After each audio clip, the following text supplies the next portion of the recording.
Mike and I are brothers in arms, and we talk like every day almost. And so I'd like to introduce the program. It's only 2 slides. It'll take me maybe an hour or so to get through those 2 slides. And so you will hear 2 key themes of the meeting and 2 key goals. And that's, I think, why we want this meeting to be very interactive, because we need to get new ideas to funnel into our pipeline for pre-competitive activities. So one key goal is to review the current state of the science in neuroscience biomarkers, and there we are agnostic to the indication. So it can be neurodegeneration, it can be psychiatric disorders, it doesn't matter. We just need to review the state of the science and look into opportunities that exist for more research. And the second thing is, as you will see, is COU will be mentioned almost in every talk, every title, context of use, right? So we want to really discuss what are the potential context of use cases for biomarkers and how to qualify them, and pre-analytical conditions, analytical conditions, and how to move this forward towards an approval, right? Ideally, it's also clear that biomarkers themselves are not approvable, so there needs to be a clear use case, a clear benefit, and enough clinical data to support the benefit. And so that will probably requires pre-competitive activities, right? And that's why we're all here, and that's why the FNIH is such a good catalyst for these activities. So that's that. And so the meeting structure is shown there. These are the rules of engagement. And so each session, there are 5 sessions. Each session will have 2 co-chairs, and one, in many cases, is from the FDA, another one is from the NSC. And then each speaker has about 20 minutes, and there's a clock there. It counts down. Mine is stopped, so they didn't count me down, but you will have a clock. And then there will be 1 or 2 questions, and then there will be a panel discussion where there's more time for discussing things in depth. And so we prepared a bunch of questions that you haven't seen yet that can drive the panel discussions. There's a second bullet there. And then and the last one. And then we'll discuss it at length at the end of each session. Today we'll get through 2 sessions and a half, and then we'll have a reception, I think. So that'll be good. And so the first session, if this works, is shown here. So we'll talk about multimodal biomarkers, and again, you see the COU in every session, right? So that's so we want to look into the state of science of multimodal biomarkers and how this might be useful for specific context of use cases. And then we'll talk about fluid biomarkers.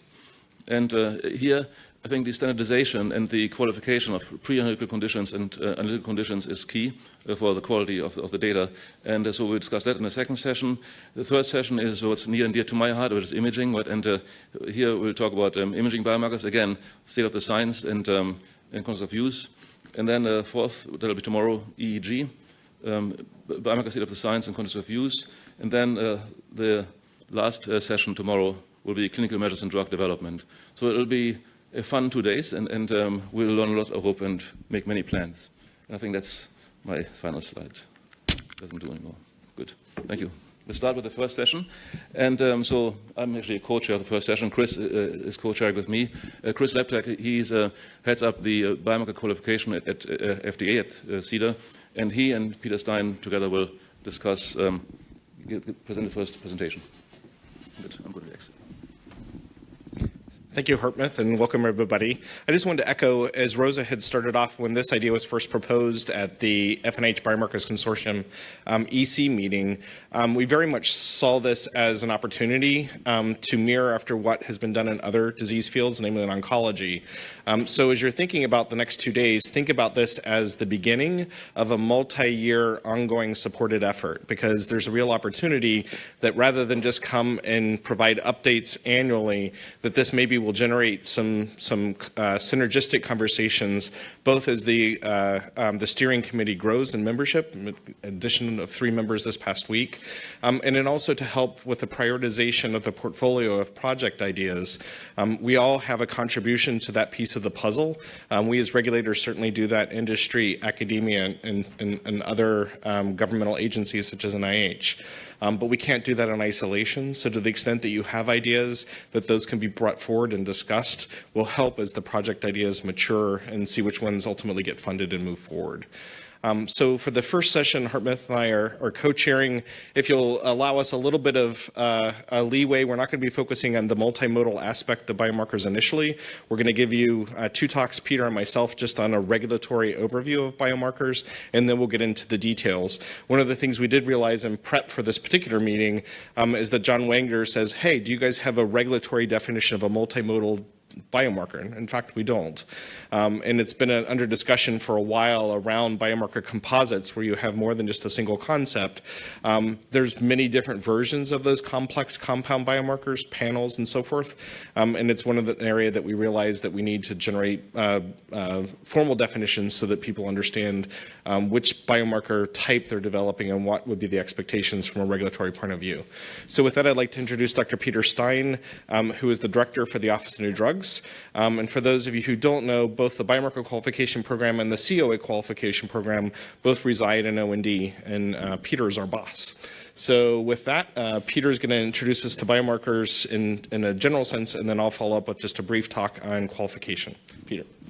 Chris, thank you very much, and I really do appreciate the invitation. And I've been impressed for so many years of the progress that's gone on under FNIH and its diverse programs, including in the biomarker space. So this is obviously one session that I think is indicative of the kind of progress that this organization can make. What I'm going to do is, in the next 50 minutes, really just at a pretty high level, because I'm not a biomarker expert. I'll leave that to Chris and to colleagues here. But I'm going to talk a little about some of the regulatory challenges and limitations around biomarkers, which I think we have to be cognizant of as we try to make progress in the space, which is clearly so important. But what I'll actually do is spend just 2 minutes talking about some of the broader challenges in the changing landscape in drug development, because I think it provides some context for thinking about the advances we need to make in the biomarker space in neuroscience. Then I'll talk briefly about an overview of biomarkers, and then talk at the end about some of the challenges I think we face. So this is, and I'm sorry for this being a busy slide, but there are so many changes that are going on in the space of drug development and in the regulatory landscape as well. Science is changing, and again, I a bit carrying coals to Newcastle to talk about these things to this group, which you're so well aware of and involved with.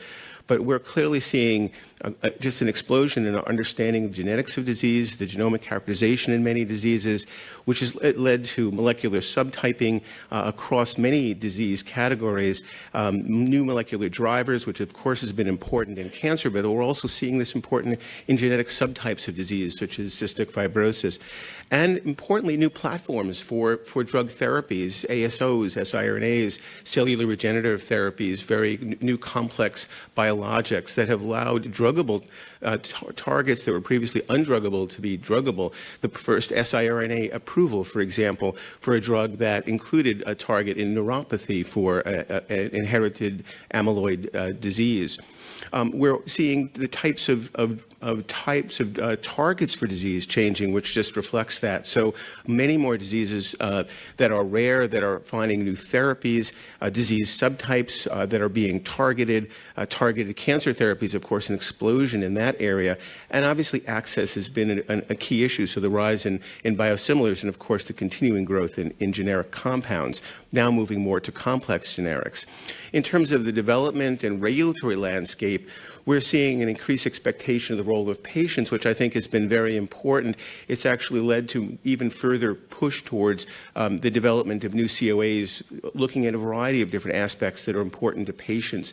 An increased focus on biomarkers, and Chris is going to talk about the efforts within FDA on enhancing our BQP, new approval pathways, master protocols, which is something that we're encouraging, which I think in the neuroscience space could be so important, particularly for diseases that are less common and where there really are innovative therapies that need to be examined. Decentralized trials and mobile technologies, an explosion in the growth of mobile technologies with everyone wearing an iWatch, which I don't have, but with an iWatch that could look at GPS locations, accelerometers, vital sign monitoring. How do we incorporate that, which of course would be very impactful for many diseases that are neuromuscular or neurologic in focus? That may enhance our ability to use that as a surrogate endpoint of therapies. How do we do that? How do we incorporate that into new COAs?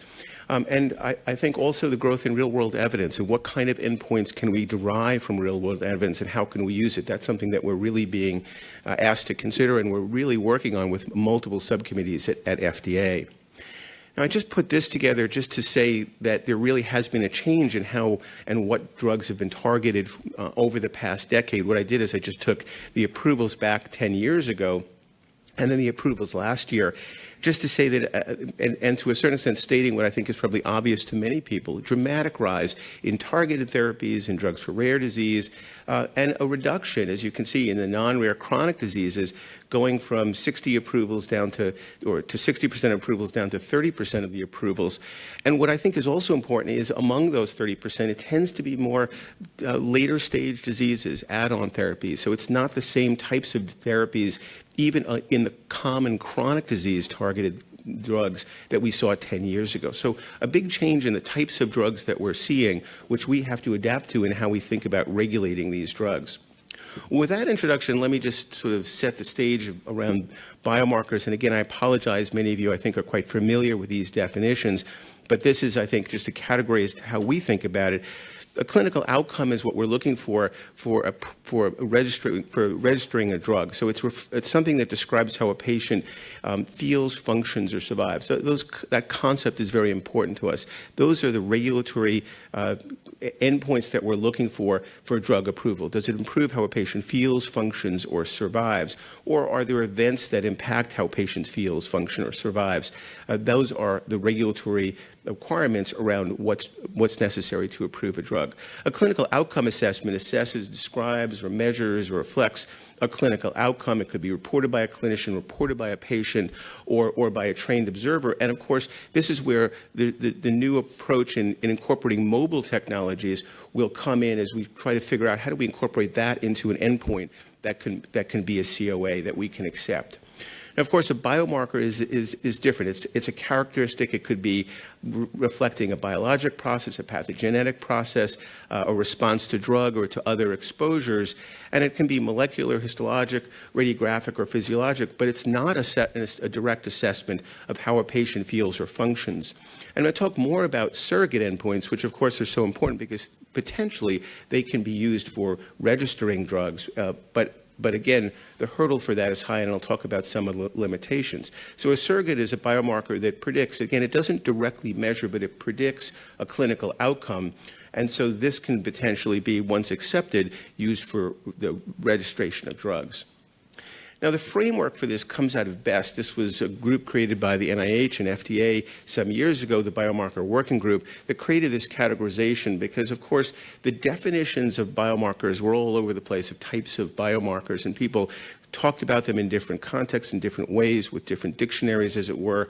And so this was an effort to try to come to some standardization of what we mean by different categories of biomarkers.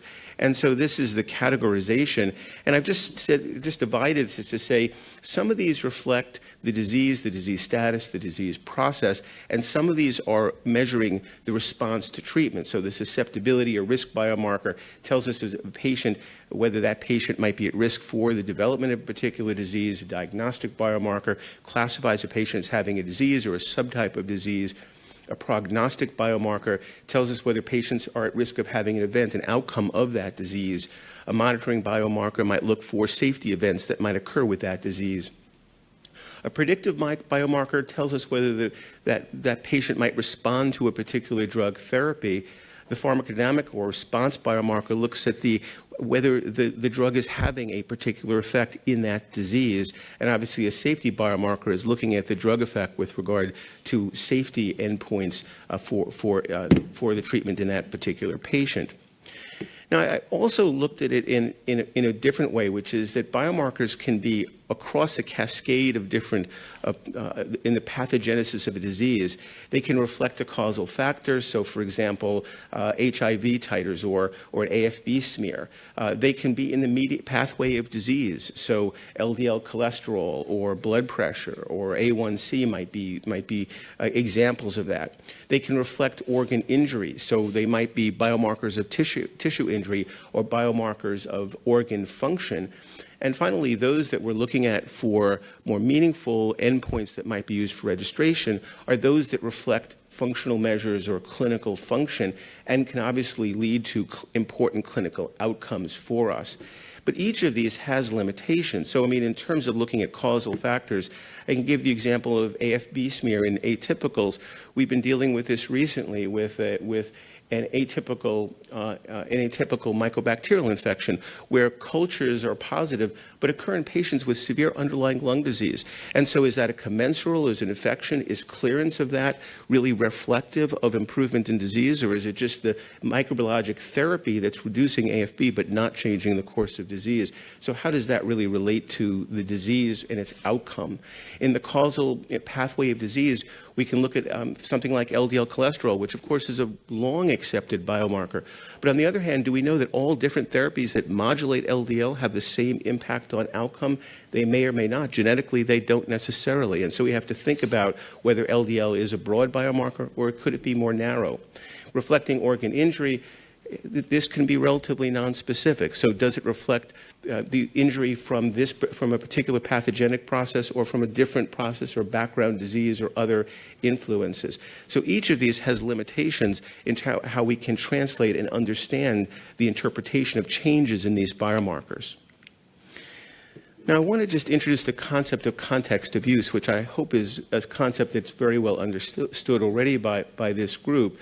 But it reflects the disease setting and in particular how the biomarker is to be used. In particular, which of the categories that I've outlined is the intent of the biomarker use.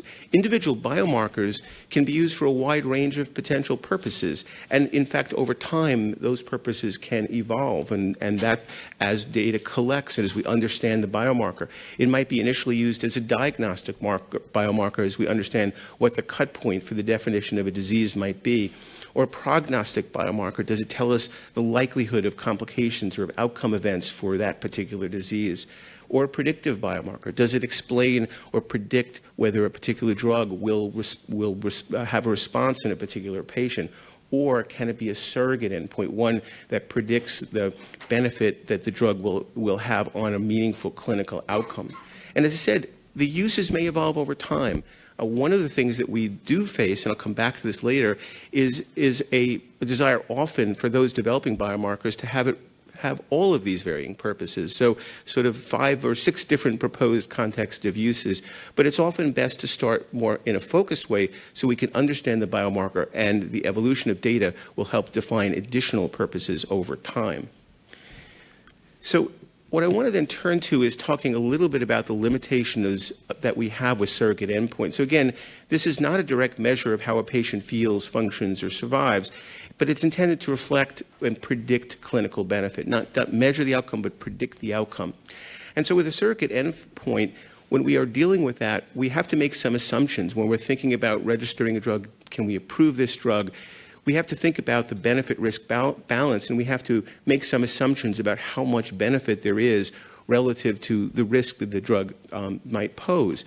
And there are challenges of translating from this surrogate measure of predicting benefit to the extent of clinical benefit that a particular patient will obtain. Often in clinical trials that don't have a clinical outcome measure but are using a surrogate endpoint, we have a smaller safety database, so the quantum of information we have about risk may be lower. However, I will say that we still can estimate benefit and risk. We can still try to understand the translation of the surrogate endpoint to benefit and understand risk from the information that we have. And we have to make benefit and risk decisions. I will say sometimes my colleagues at FDA will say, well, it's a surrogate endpoint, so we really don't know what the benefit is. But what I would say that is, in fact, if we are making a benefit-risk conclusion, by definition, we have translated whatever evidence we have from that surrogate endpoint to a quantum of clinical benefit the patient has and have to understand the risk. And we've made a determination that benefit exceeds risk if we've approved the drug.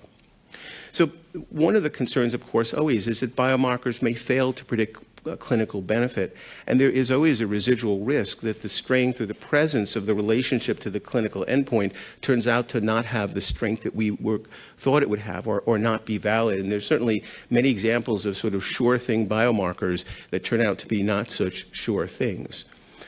So what are some of the challenges of biomarker development? Well, certainly program-related, I've alluded to already. One of the problems we see is whether there's clarity on the purpose of the biomarker.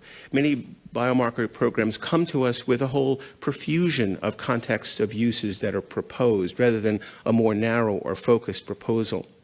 One of the other issues is the efforts early on analytic validation. Can you rely on the results from this biomarker? Very often it's hard to invest early on trying to make sure that the analytic methodologies are well described and well tuned. But it's critically important for us to be able to ultimately interpret that biomarker. So early analytic validation as an investment is very important. And I would also say lack of cohesive planning. Often the purpose of the program, as I started by saying earlier, and its focus isn't entirely clear. One of the challenges, of course, we see more broadly is the limited understanding of disease pathogenesis. There are often many, many different pathways that may contribute to a particular disease. So which is the most important? What does the drug modulate? Does it modulate a pathway relevant to the course of the disease? These are often very difficult questions to answer, and very often we can go after a particular pathway that seems to be important in the pathogenesis, modulate it, show that the biomarker changes, but ultimately find out that the disease does not. What are the disease characteristics that we have to think about that particularly challenge biomarker development? Well, without doubt, slowly progressive diseases impede biomarker validation. A long course to outcome, how do we then look at early changes and try to predict whether that will have meaningful ultimate benefit on how patients feel, function, or survive? Rare diseases and uncommon diseases are, of course, a challenge. Few patients, often widely distributed under in different centers. How do we bring them together so that we can accumulate the evidence that we need? We're dealing more and more with diseases that are that we're recognizing as genetically, genomically diverse, heterogeneous, with multiple subtypes. Well, do the biomarkers predict the benefit or predict whatever we think they're predicting comparably across those subtypes, across those variants? That's something we have to understand. If there's not a clear gold standard for the diagnosis of a disease, then validating a particular biomarker to an outcome will be in the background of a lot of noise of patients who may or may not have that particular disease. And obviously, when we're dealing with remote organ involvement, our ability to do tissue sampling to correlate with biomarkers is quite limited. Now, I do just want to remind you that we think about these in two senses. I've talked about what a biomarker is. It's something that is going to predict a clinical outcome, but isn't a direct measure of a clinical outcome, reflecting how a patient feels, functions, or survives. We consider a validated surrogate endpoint one that we can rely on to approve a drug, but a reasonably likely surrogate where the strength of evidence is more limited is one where we can use it for accelerated approval, but that assumes that there is a definitive study that can be done to show that the drug has the benefit on a clinical outcome that we expect it to have based upon that reasonably likely surrogate endpoint. Now, somewhat of a complex picture, but again, just to bring out the theme that I've talked about already, which is understanding the placement of the biomarker in the cascade from the disease to the outcomes that we're looking at. The biomarker can be along the pathogenic pathway, and so the drug modulates the disease, changes the biomarker, it influences the clinical outcome, an optimal situation, and one where the biomarker may be a very good surrogate endpoint predicting benefit. But the clinical outcome may also lead to changes in biomarker, but so may many other processes change the clinical outcome and modulate those biomarkers. So maybe the relationship to drug therapy is a little bit less firm. Or the biomarker may not be on the same pathway. It may reflect the disease. The drug may modulate it, but it may not relate to the clinical outcome. And so the drug relationship and the changes in the biomarker may not relate as closely to the clinical outcome. Another scenario that we worry about is whether the drug may indeed modulate the biomarker, improve the clinical outcome, but does it represent the full picture of the benefit the patient has? Might there be toxicities that are not seen based upon the effect that the drug has that are not measured in the clinical outcome? So the relationship between disease to biomarker to clinical outcome is a complex one, and as I said before, we really have to think about it as we look at the different categories or placement of biomarkers. Where is this biomarker? What might go wrong as we try to relate the biomarker to the important clinical outcome? So to finish, I just want to mention a few other elements that we have to think about when we consider the challenges of biomarker development. There are clearly many diseases, many neurologic diseases, of course, with unmet needs and with markedly insufficient drug development tools. We need biomarkers to be able to make progress in identifying potential drugs early, identifying the dose of drugs, identifying drugs that are effective and therefore should be approved. We recognize that biomarker development is a long and very resource-intensive process. Hence, the collaboration of organizations like FNIH and others are critical to be able to leverage the resources of multiple different organizations and institutions. It is, of course, a very long and, as I said, resource-intensive process. There's many stakeholders in the mix. And one of the concerns in, I think, many areas of biomarker development is that there are competing interests. There may be commercial interests. There may be different academic sites with different interests. There may be other groups that are involved with different interests, even different stakeholder groups with different interests. Trying to integrate across these is a critical effort so that the resources are not divided. In some areas, I see multiple biomarker programs ongoing, but not necessarily working collaboratively, competing for relatively limited patient resources and financial resources, which clearly will limit the ability to develop biomarkers in an effective and early way. So the infrastructure to align interests into cohesive development programs is absolutely critical, and that's why meetings like this, I think, are so important. So the challenge, and I'll ask you to think about this over the next days, is how do we prioritize biomarker needs, not try to get biomarkers for everything for a particular disease, but what is the most important needs? What's the strategy for biomarker development that we could all sign on to? How do we focus the resources across multiple organizations to get to that strategy implementation and integrate efforts across competing stakeholders who have to work together if we're going to get biomarkers that help us develop drugs for patients who need them so desperately? So I'll stop on that point. Thank you for your attention and turn it back to Chris, who's going to tell you more about the BQP at FDA. Again, thank you for your attention.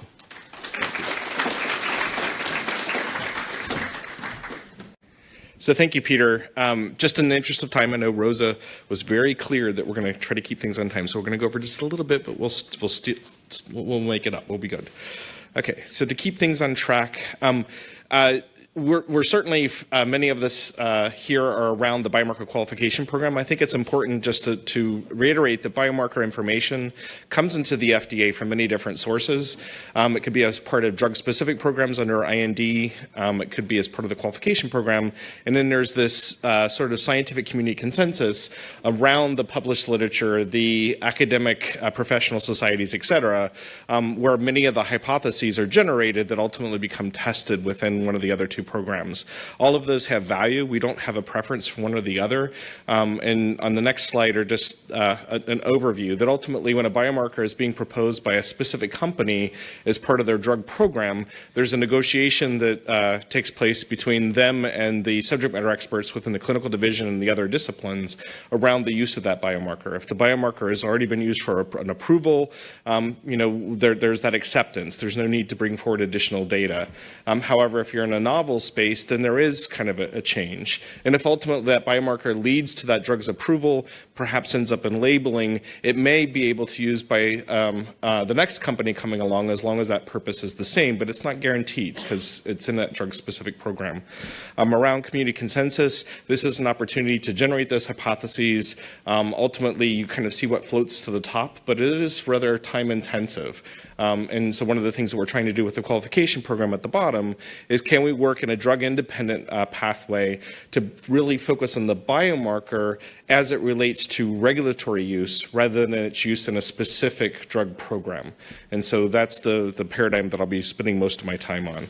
Ultimately, as part of the 21st Century Cures legislation that was enacted back in the end of 2016, the statute called out two types of drug development tools, biomarkers and COA specifically. Historically, animal models for use under the animal rule had been under that program, and the intent is that they're going to be joining the 507 process as well. I just want to really drive home something that some of the speakers have mentioned so far as you then look at the proposals throughout the rest of today and tomorrow. You've heard a lot around context of use. Certainly the state of the science is helpful to understand what do we know about the disease pathogenesis, which biomarkers are out being published, and what are their potential uses. But it's really helpful to focus on what is the drug development need that you're trying to address. It's a little bit of a change in approach. Rather than saying, I got a biomarker, what can I use it for? It's what do I need, and is there a biomarker to fill it? So that sort of latter approach is one of the things that we really try to stress in the context of use.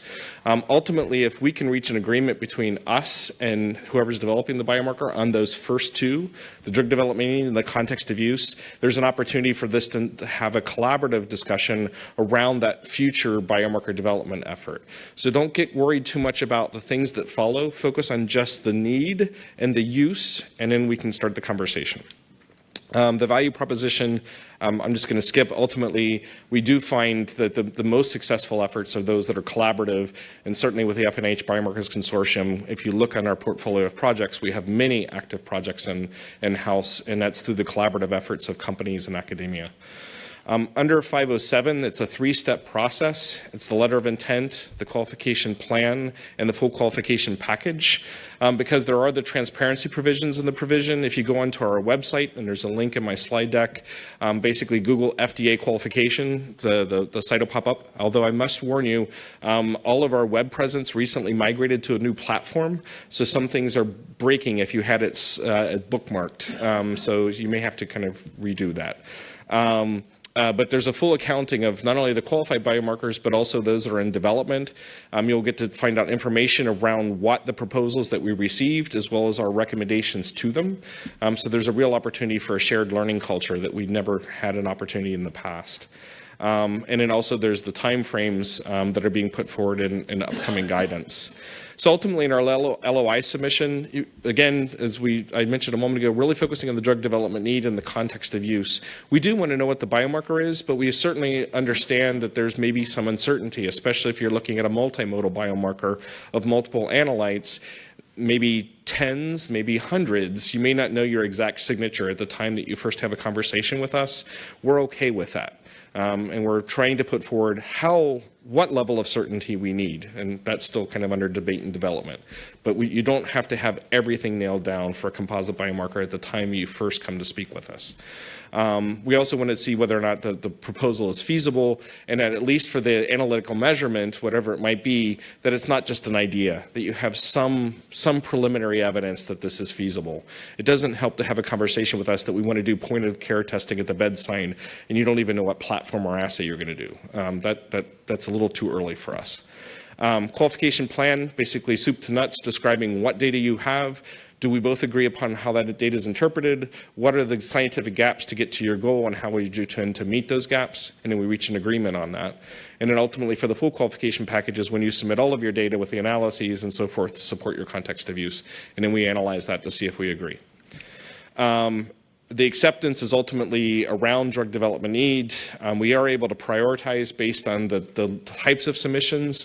Ultimately, these are coming into our review divisions and our disciplines.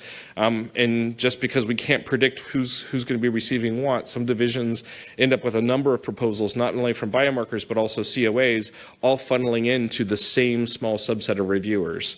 So we do have to have the ability to prioritize. And so far, things have been pretty good, but that does lead to some delays.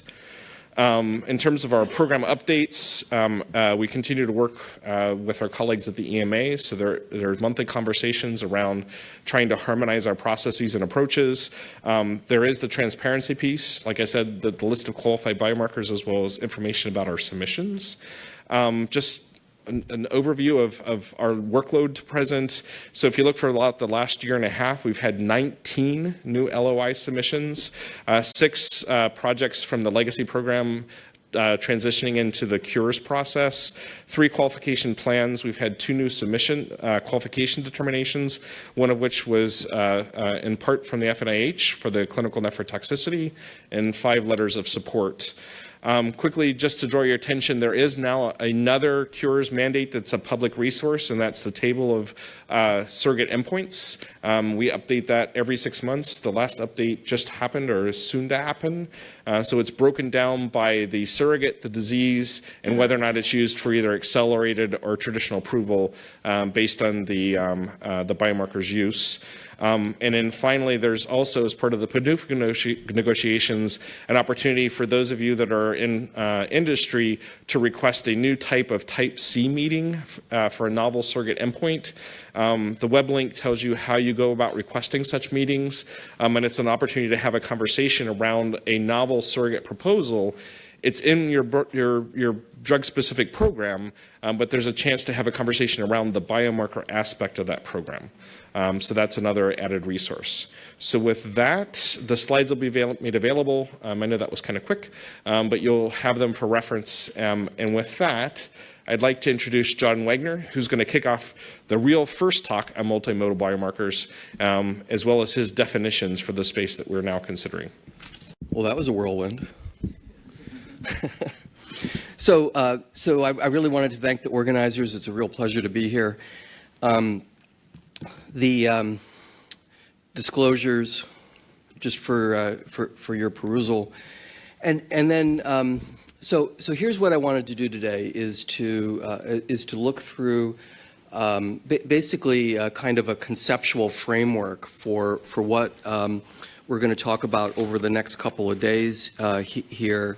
And then take some deeper dives into a couple of examples each, and to finish with a cautionary tale about wearables. As Peter mentioned, it's become the du jour biomarker, but there's some interesting issues that are embedded there. But I wanted to just to begin kind of with the assignment here of talking about multimodal biomarkers. So when the Neuroscience Steering Committee asked me, I was super excited. I'm like, yeah, this is going to be fun.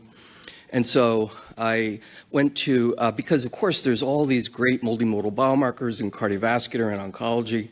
And so I said, as Chris said, I went to BEST and I looked up multimodal biomarkers, and it's not there. And multiplex biomarkers, you name it, it's not there in BEST. That's not a criticism to BEST. BEST is fantastic.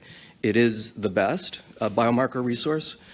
But we haven't collectively thought through this. So I thought, okay, next best thing, I'll use PubMed. And I looked up multimodal biomarkers on PubMed, and there's 16 references. And actually, 14 of those are neuroscience projects. Most of them are ADNI. So neuroscience is way ahead of the game. Part of it is a vernacular, though, because people use all kinds of different names for this particular category of biomarkers. But there's nothing, there's not a lot of literature anywhere. Multiplex biomarkers, there's 66 references. It's really not something that folks have thought about an enormous amount. So I decided to take a little bit of a different tack and kind of take a step back and try to simplify and group. And I realized that I realized that this is not really a new thing that we're talking about. Maybe we'd like to provide. Is that for me? That applause?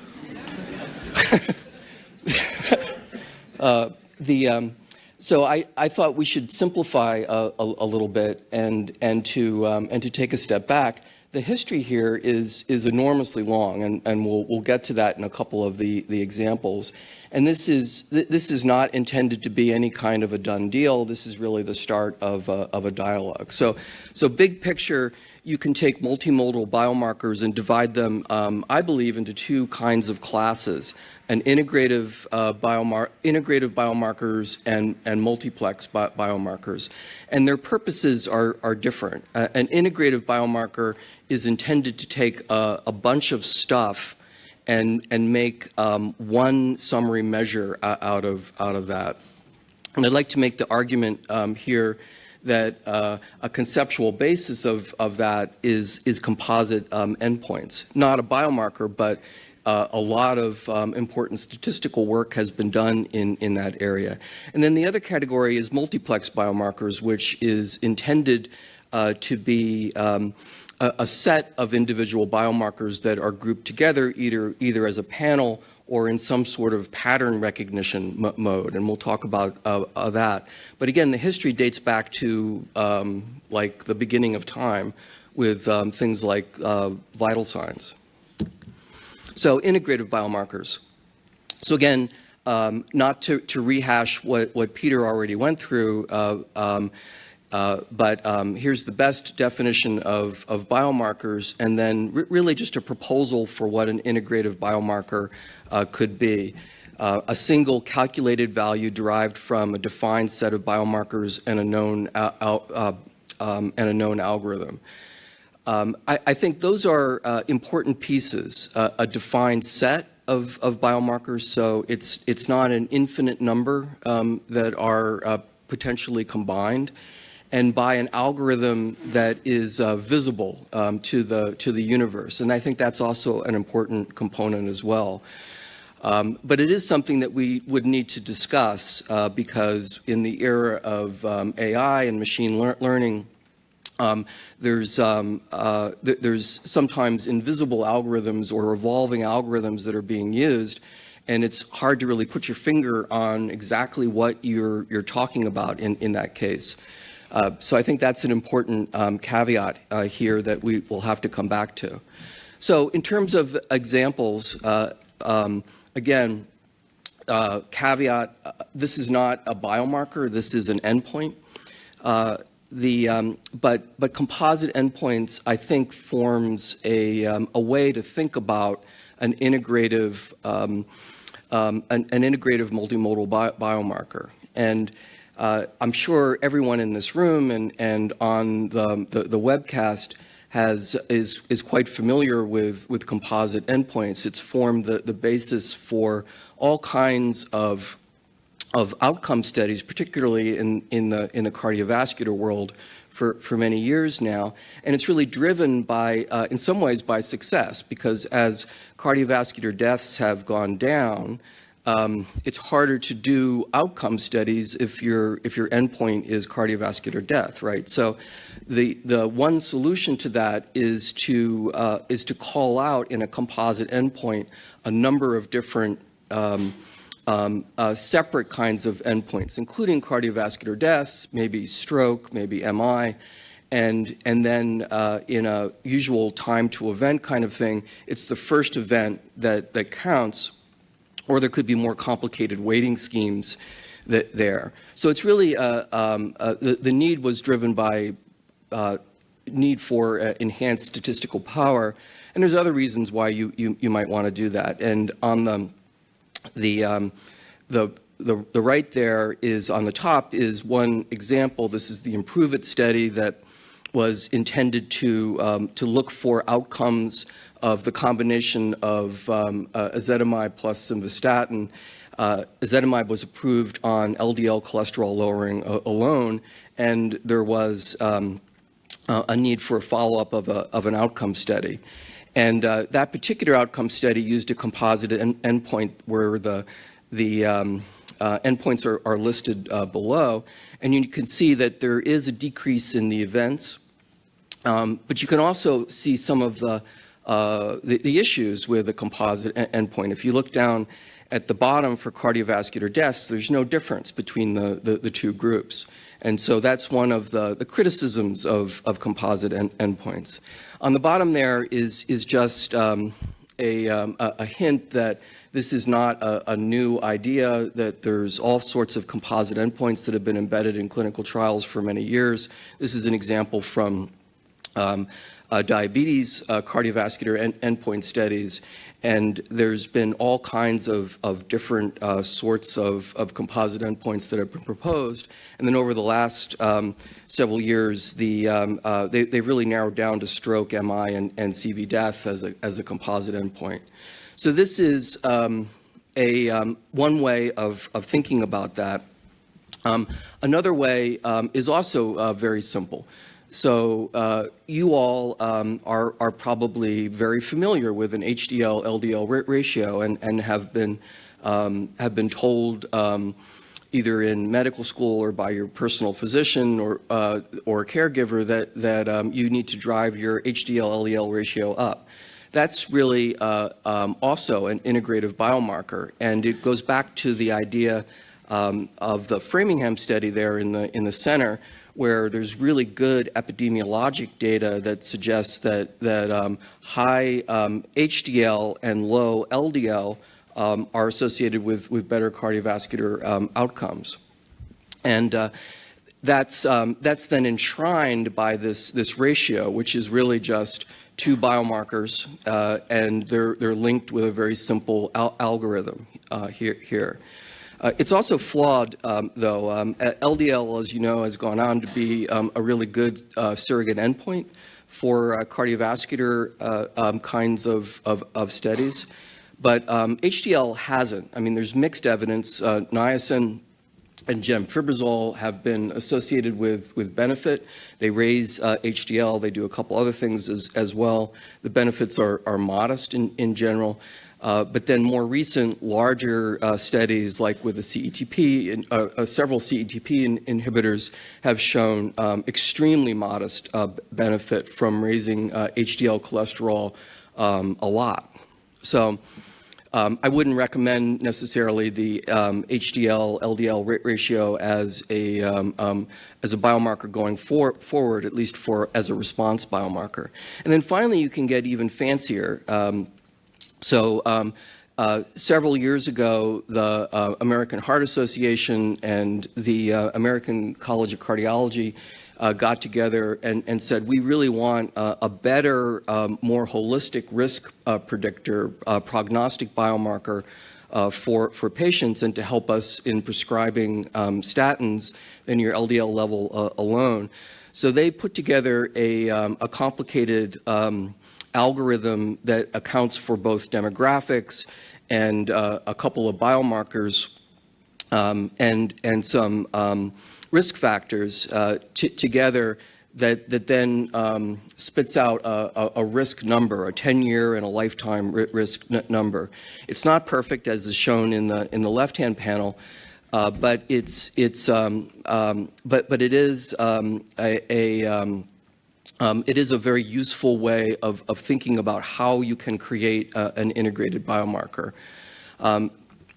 So let's turn now to the multiplex biomarkers, the other side of multimodal biomarkers.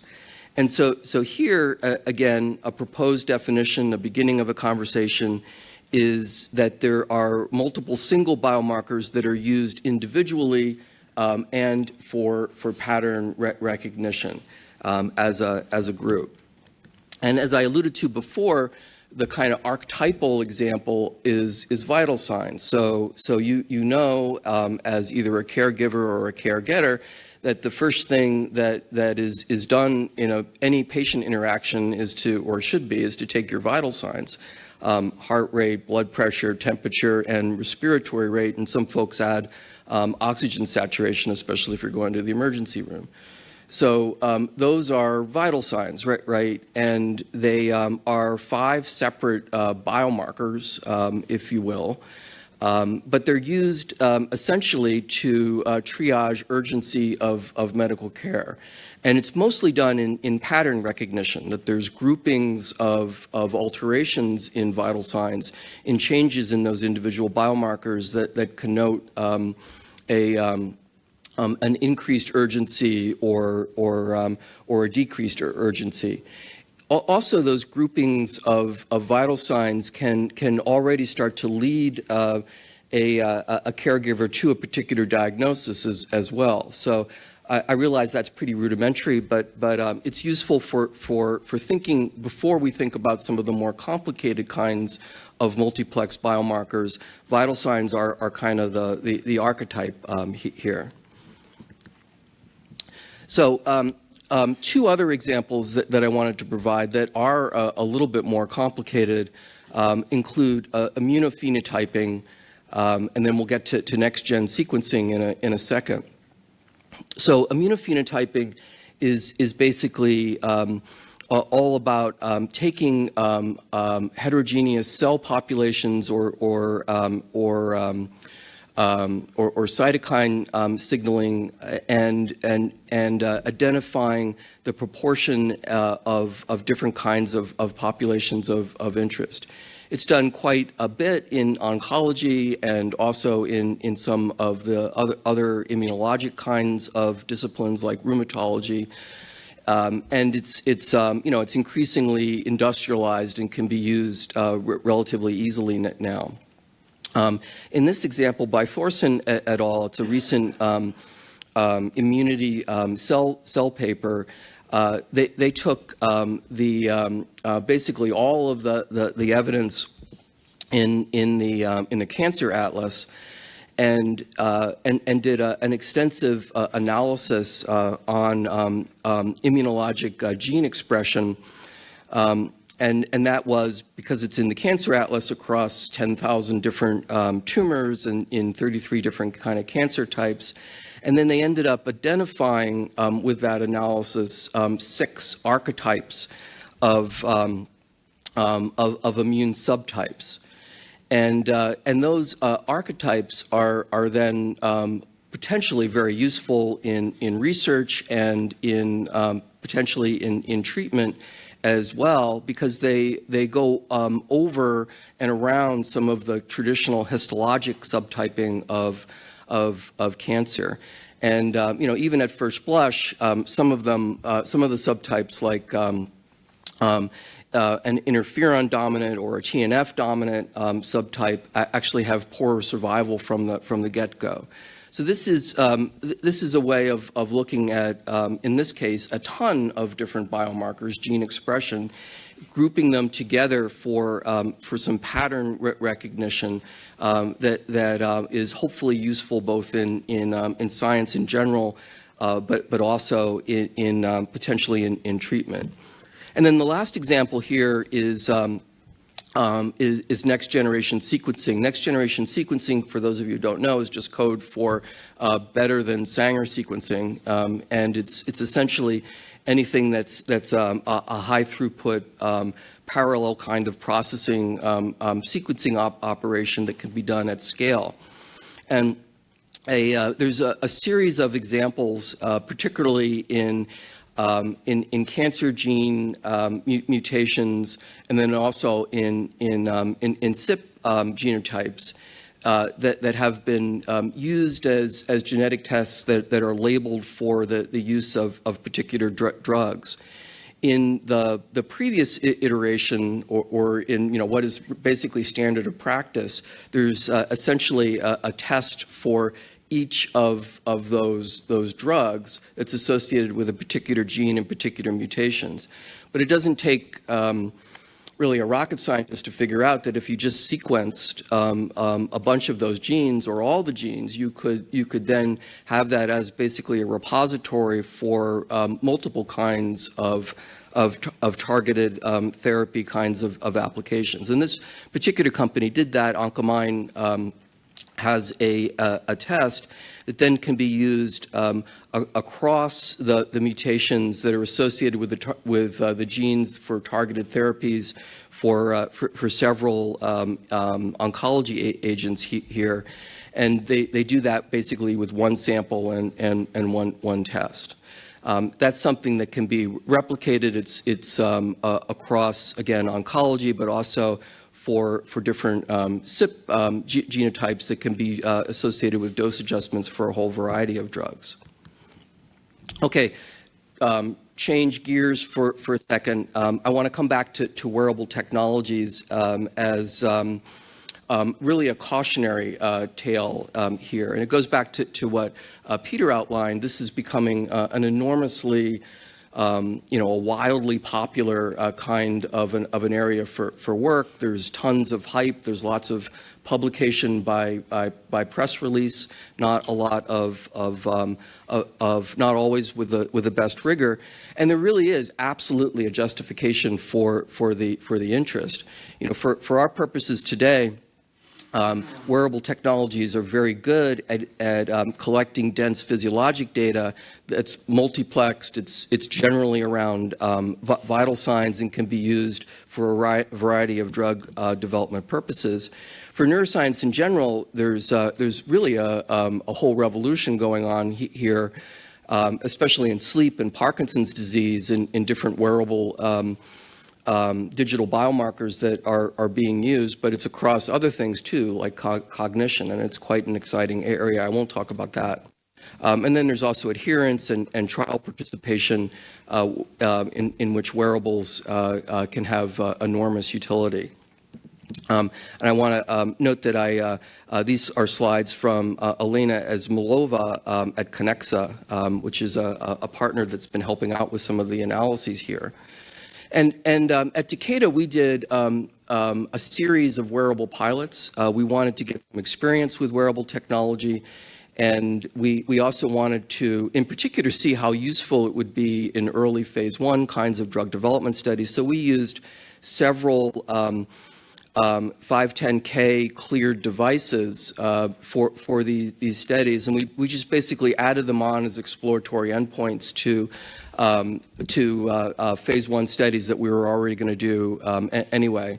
It's important to note that the context of use is a little bit different than what those devices are labeled for, but again, the thinking is that would be very useful also in the context of an early drug development study. So spoiler alert, it doesn't really work out so well initially, although there's an enormous amount of promise as well.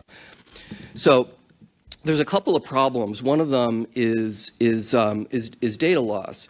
And so for a variety of reasons, this is actually a patch device that you basically glue onto your chest. It's a one-lead ECG. And there's all kinds of missing data. And so if you're a phase 1-ologist and you want to be sure that the cardiovascular safety of your subjects is good, you don't want to have that kind of data loss because you would be relying on this device if you weren't doing other things. So that's an issue, and the issue was both in terms of patient compliance, folks taking them off and then lying about it, or poor contact of the device with the skin. So that's one issue. The other issue is around the need to do a ton of work anyway. So part of the reason why you'd want to use a wearable device is to basically to automate the vital sign monitoring. And you want to be sure that you're detecting if something bad is happening, that you're able to detect it, and if you're seeing a bad thing, that it's actually real. And so that didn't translate quite as well here for the wearable devices that we used. And in general, the wearable device was great for normal heart rate and for bradycardia. So that first ECG strip is from a subject. The wearable device said their heart rate was 44. That's absolutely right.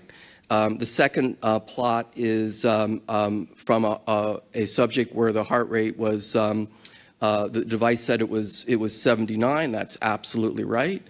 And so that's all good. But when you see something like 203 or 195 heart rate, you're like, holy crap, that's a real problem for my subject. This is probably an urgent measure. But you can see from the ECGs that that's just false. They didn't correspond. That data didn't, the wearable data didn't correspond to the gold standard. So there's some work that needs to be done. Part of it is the algorithm of these devices may need to be improved, but those algorithms are often proprietary secrets for wearable manufacturers because that's really part of their intellectual property. It's a little bit of a tug of war trying to figure this out. So, so in conclusion, I wanted to just form the conceptual basis for some of our discussions today, give you a couple of examples of different integrative and multiplex biomarkers and the way they're being used in other fields other than neuroscience. This is really what I would consider, and I hope you consider, the beginning of a dialogue. It's not really any sort of a thing that's fully baked. But then also to give you that sort of cautionary note that in general, for biomarkers, we like to adhere to fit-for-purpose, context of use principles. It's just as important to do that for multimodal biomarkers as it is for any biomarker. In fact, it's probably even more important. And I hope that wearable example was a good lesson there. Thank you.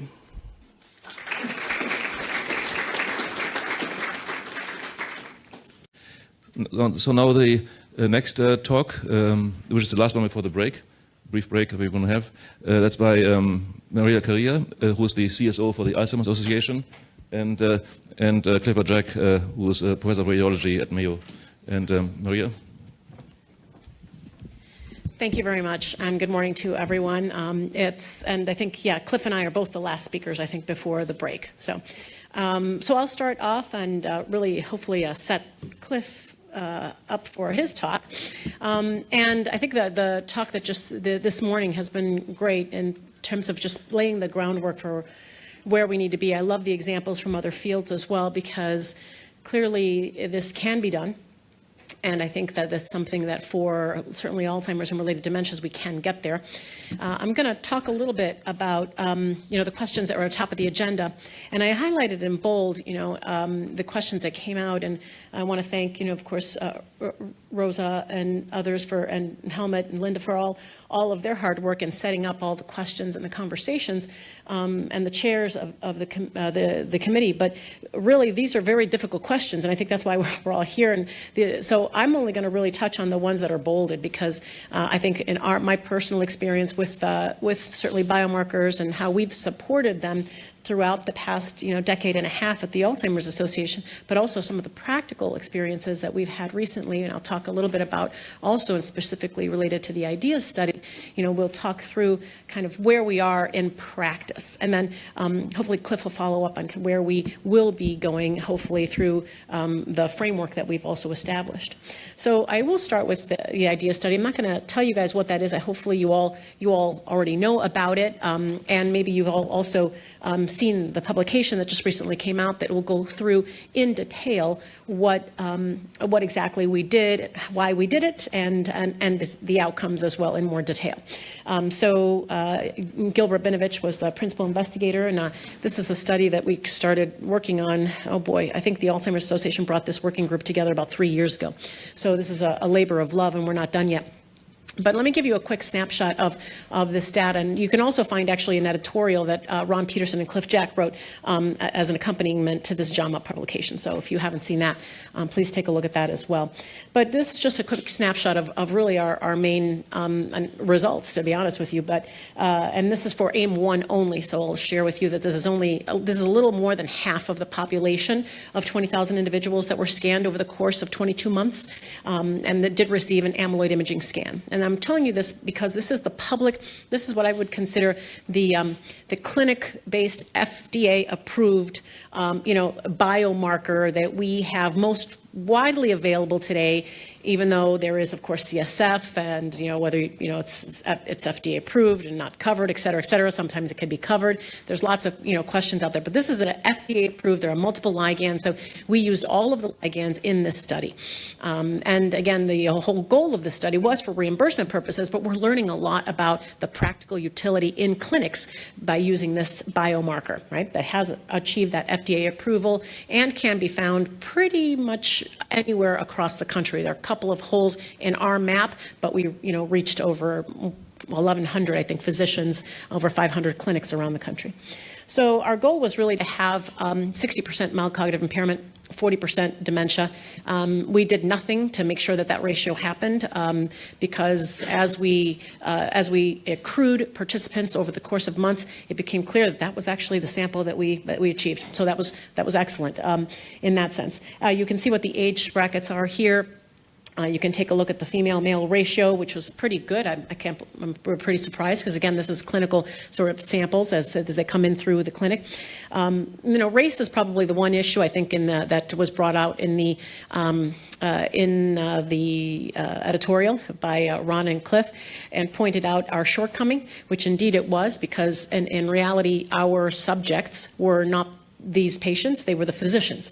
And so the physicians, as they came on board, because they had access, because they were specialists, as were required by the appropriate use criteria that we had published a few years before, and because they were at tertiary clinics, we ended up with this number. And that's something that maybe we can talk about at the end as well, or during the discussion, because there are efforts now to correct our mistake, which inadvertently you could see was clear. But the education level was actually pretty good, considering it was mostly white. The education level is a pretty good spread, and you can tell that we did hit the MCI, dementia, MMSE. That makes sense, even though it's a quick and dirty test. You can see here what leading suspecting pre-PET etiology, that was AD, the percent. That leading AD perception was pretty high. Most people thought that people had AD in the clinical with a clinical test, and then they were taking AD drugs at enrollment. Well, you can see that 60% of dementia were less so at the MCI. That's an off-label use of the drug, which I think was another very interesting outcome of this paper. We can talk about that certainly as well if that's of interest. But amyloid PET positives, the dementia percentage, 70%, is what we've seen in research studies, what we've seen in clinical studies. 70% of the time, you're right, and 30% you're not. So that's, I think, something of interest. And of course, MCIs, about 50% were MCI due to AD because they had a positive scan. So this, some of the things that I'll share with you, I think, are clearly demonstrate to all of us in the room, and I think I'm preaching to the choir here, why we need these biomarkers, because clinical presentation and a clinical diagnosis is not always right. And for many, and what that means for us as a patient advocacy group as well, is that we're bulking together a lot of other dementias into what we're calling Alzheimer's dementia. And then we're leaving them out of either the right diagnosis, perhaps the right treatment plan, hopefully in the future, better treatment plans, but medical care that might look different, counseling that might look different, keeping your family safe that might look different. So there are lots of good reasons why. And of course, when we shared all this with Centers for Medicare and Medicaid, in order to get coverage decision made for this scan under appropriate use criteria, we were told that the family members, the caregivers, and physicians' confidence was not their beneficiary. So we had to demonstrate health outcomes, which is still to be determined. This paper did not demonstrate that. It just demonstrates what they first wanted to see, and that's clinical changes in clinical management, and that we actually hit a 30% mark, which was their requirement in order for us. This is essentially was a futility analysis, because they would have stopped the CED study, stopped covering amyloid if we did not hit this 30%.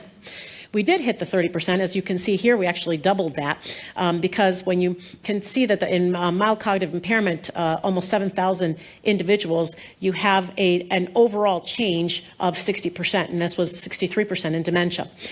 In addition to that, you can see here that the changes that they agreed upon, this is a agreed upon analysis that we negotiated with the Centers for Medicare and Medicaid over the course of a year and a half. We included Alzheimer's disease drugs, non-drug use, and counseling in that analysis. This is another quick snapshot of basically what it was, and which convinced them, when we did this quick and dirty analysis, convinced them to continue the study and look at another 8,000, cover another 8,000, 8,000 to 9,000 individuals for the IDEA study, so that we can get to aim 2, which is to demonstrate those health outcomes and get coverage. So this is just a quick snapshot of the prevalence of AD use. These are all from the paper, so you can free to take a look at it. Again, I think the mild cognitive impairment, positive amyloid, negative amyloid, is before and after the PET scan is very interesting. People are desperate for whatever they can be used. There's nothing out there to say that acetylcholinesterase inhibitors are actually specific to Alzheimer's type dementia, but that's what people use. That's what we have today. So it's a very interesting snapshot of what happened. And then lastly, the IDEAS study is basically a phase 4 clinical study of supporting the impact of a biomarker on patient management. And we feel like it had a great impact on patient management. However, in order to get reimbursement, we have to demonstrate health outcomes. But AIM-2 will do that. And it is required for reconsideration. So we have completed our data collection. We are now currently waiting for the contemporaneous data to kind of hit the CMS database. And we will hopefully be talking to CMS about that reconsideration. And then we have submitted a protocol to Centers for Medicare and Medicaid for another 7,000 scans. These 7,000 scans, as this was submitted 2 weeks ago, we hope to receive a positive answer from them in a couple of weeks. They promised a 1-month review. Let's see if that happens. But it will focus on underrepresented minorities because of, right away, we noticed the lack in certainly Latinos and African Americans in our study. And they agreed to 2,000 scans of each one of those populations. Early onset Medicare beneficiaries, we also had to take out in the first study because they didn't believe that they had Medicare beneficiaries. So we had to do an analysis of the CMS database and showed them that they have actually quite a number of undetermined dementia cases that are early onset so that we could get this coverage. So it took us a little time. The first time we were a little naive and we just took the no for granted. And then, of course, typical MCI versus AD and an appropriate use criteria population.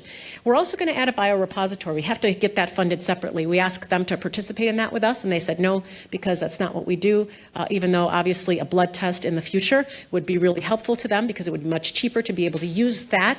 But they said no, so we're going to try to fund it in a different way. But it's important because if you want multimodal biomarker evaluation and validation, ultimately when you can have a blood test that has a PET scan, the gold standard, next to it, you may be able to kind of get a little further ahead in your conversations with not only the FDA, but perhaps even reimbursers. So that's something that we think is very important, and we are going to fundraise for a biorepository for all 7,000 of those samples. Now, I'm going to change a little bit to how we are thinking currently as an organization, also as an evidence-based organization that participates in research, that just funds research, about sort of the landscape right now. And you'll hear more about this, of course, in depth from Cliff. But, this paper just came out recently, and it, I think, highlights the importance need of our knowledge of biomarkers and the development of different biomarkers for the different pathologies that we at least know about today, but that we may not know and that we may discover in the future. This is just a quick snapshot from that paper, which I think is a great paper. Look at the very different kind of, outcomes that you have and all the different pathologies and combinations thereof. And this really speaks to why the National Institute on Aging, the Alzheimer's Association, put together that research framework working group that we asked Cliff Jack to lead.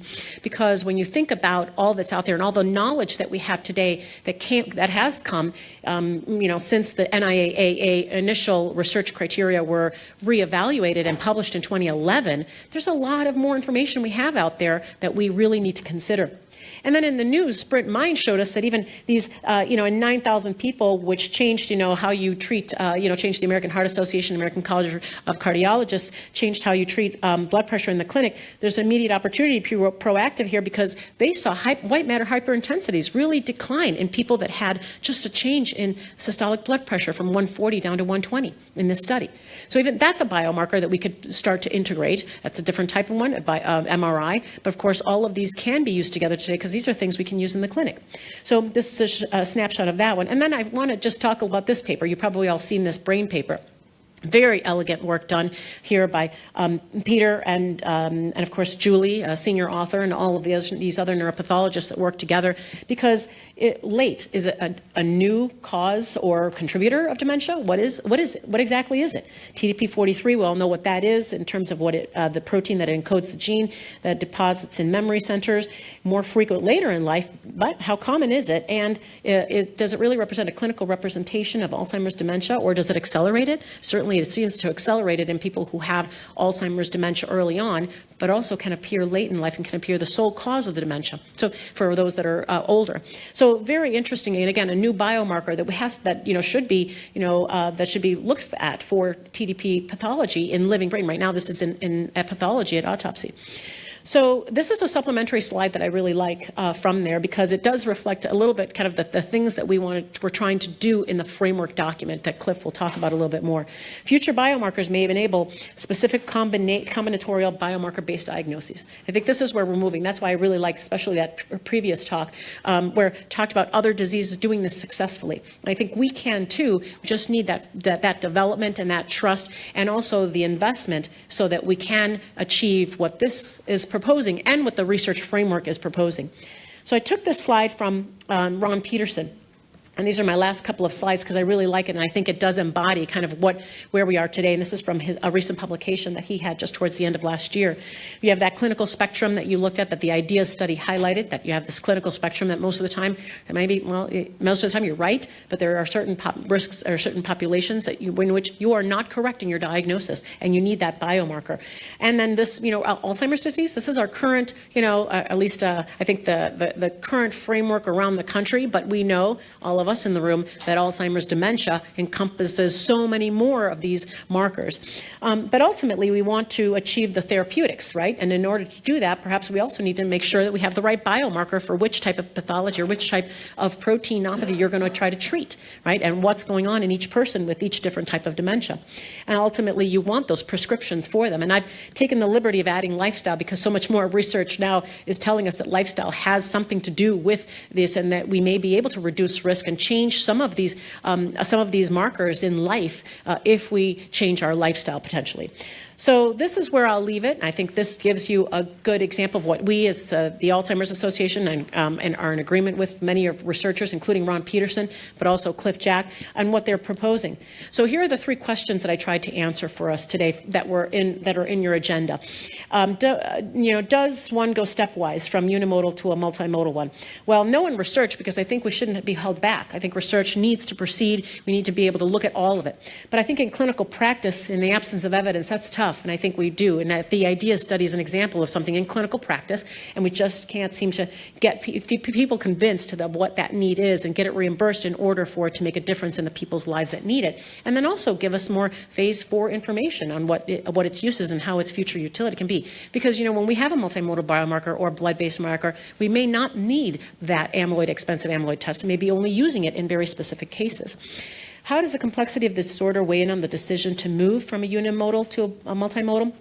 Well, I think, the positive side of this is there's a clear need. The negative side is that we have a lack of biomarkers in these other contributing areas, right? And that's what we're working on, I think. And then how can pre-competitive consortia efforts be made more effective in moving a promising biomarker toward FDA approval? I think to me, the collaboration is the key. Everything we're doing here, de-risking things, as we work with companies and others, and creating resources like the IDEAS study is going to be critical because, ultimately, the ADNI model, the IDEAS model, funding efforts in new biomarker discoveries to enable, clinical trials to help us with this discovery is really going to be critical. And I think biomarkers need to be embedded in observation as well as in intervention studies in order to do that. So I think I've hopefully cleared the way for Cliff Jack to also give you his rendition of the biomarkers, and thank you for your attention.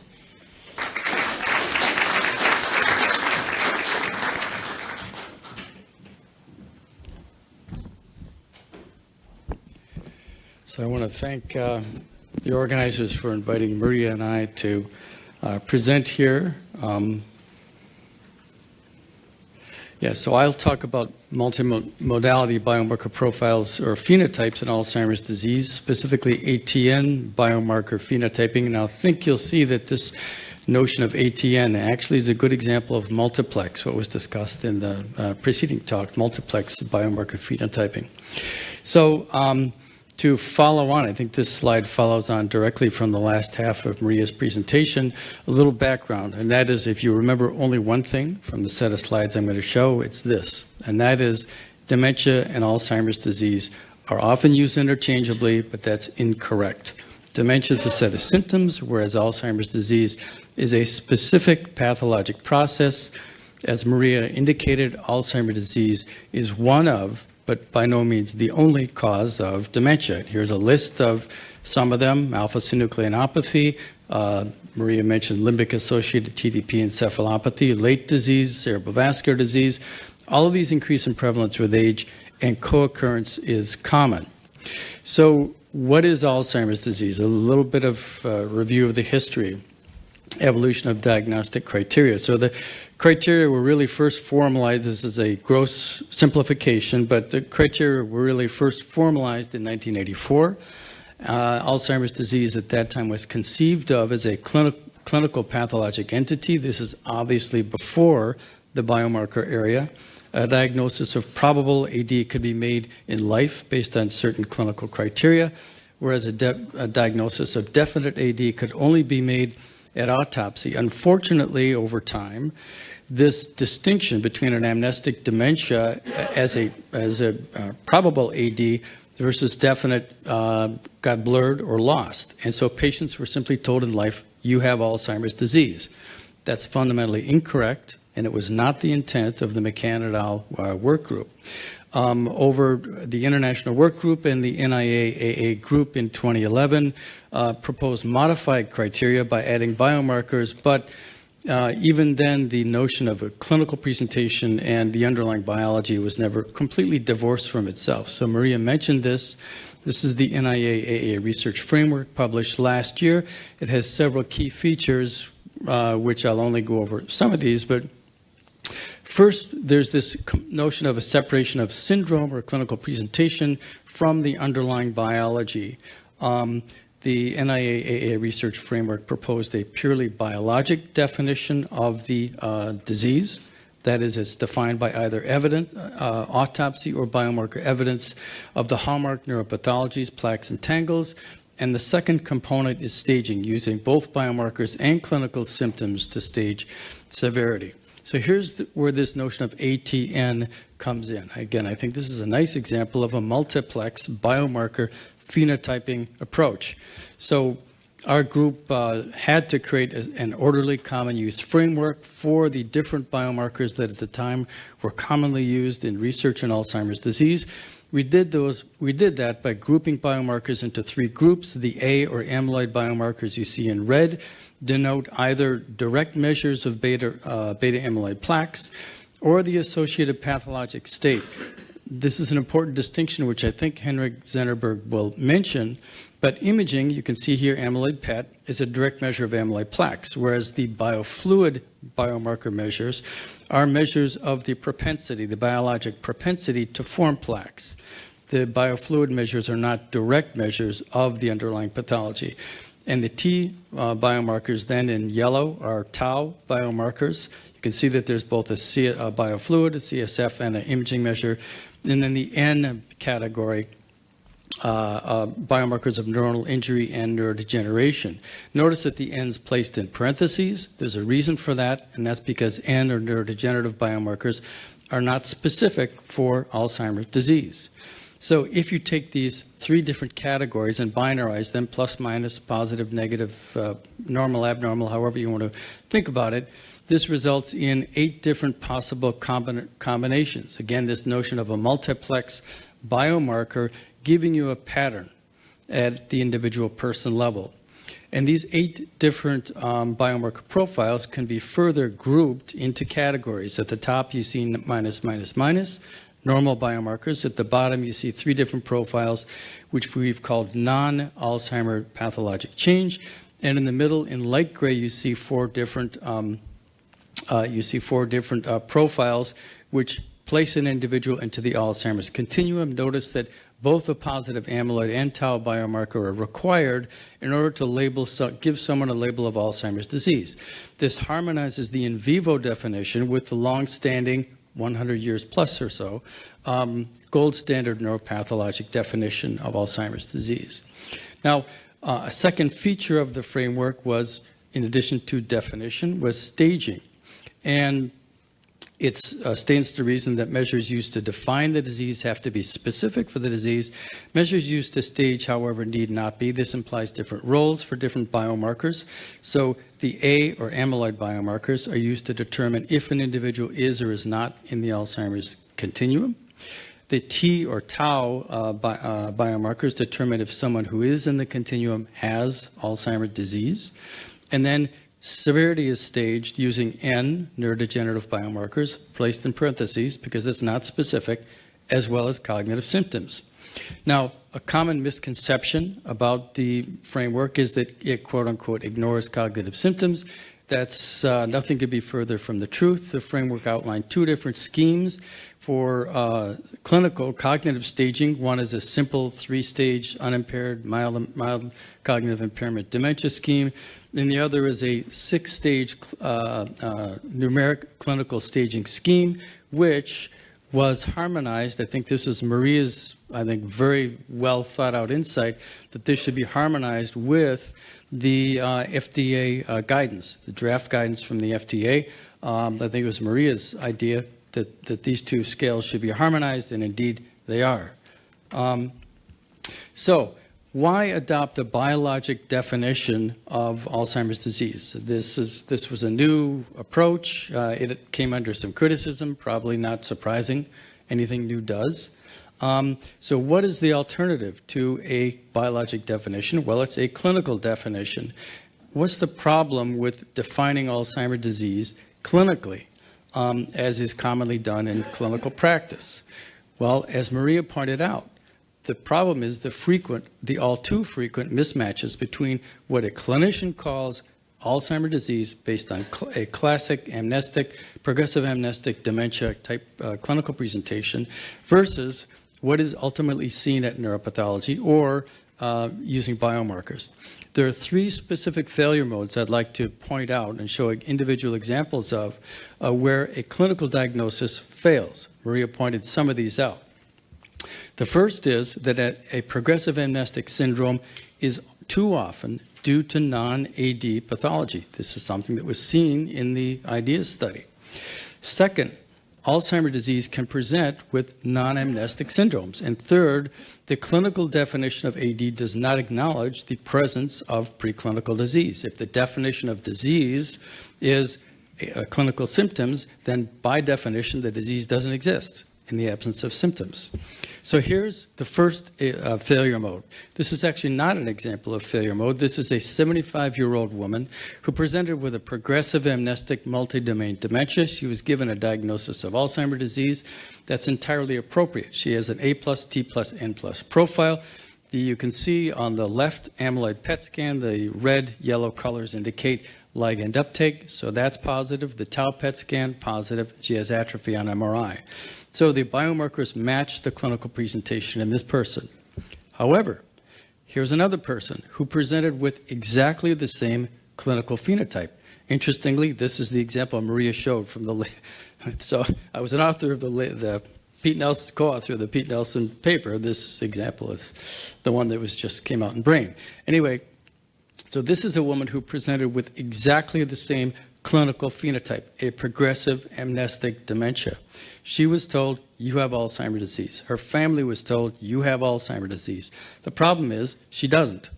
You can see a negative amyloid PET scan, a negative tau PET scan, and what you do see is gross bilateral hippocampal atrophy. And in antemortem, our conclusion was this patient likely has TDP-43 with hippocampal sclerosis, not Alzheimer's disease. And in fact, that's exactly what was confirmed at autopsy. The patient came to autopsy 6 months later. Here's an example of the second failure mode of a clinical definition of Alzheimer's disease. This is a 52-year-old woman who presented with a behavioral dysexecutive disorder. She was told you have a psychiatric disorder, not a neurodegenerative disease, but a psychiatric disorder. The problem is her memory was completely intact. The problem is she does have Alzheimer's disease. So you can see a grossly positive amyloid PET scan, a grossly positive tau PET scan, not much medial temporal lobe atrophy because this person presented with a so-called limbic sparing form of Alzheimer's disease. These are people who present with non-memory phenotypes, very common when the clinical manifestations appear in the 50s and 60s. And here's an example of the third failure mode of a clinical definition of Alzheimer's disease. This is a 75-year-old man who was cognitively unimpaired. The problem is he's not normal. You can see he has biologically, he's not normal. He has a grossly abnormal amyloid PET scan. He's positive on tau PET. and he has a little bit of atrophy on MRI. So this is someone with preclinical Alzheimer's disease, even though cognitively he's normal. Here's a second slide. If you remember nothing else, remember this second slide.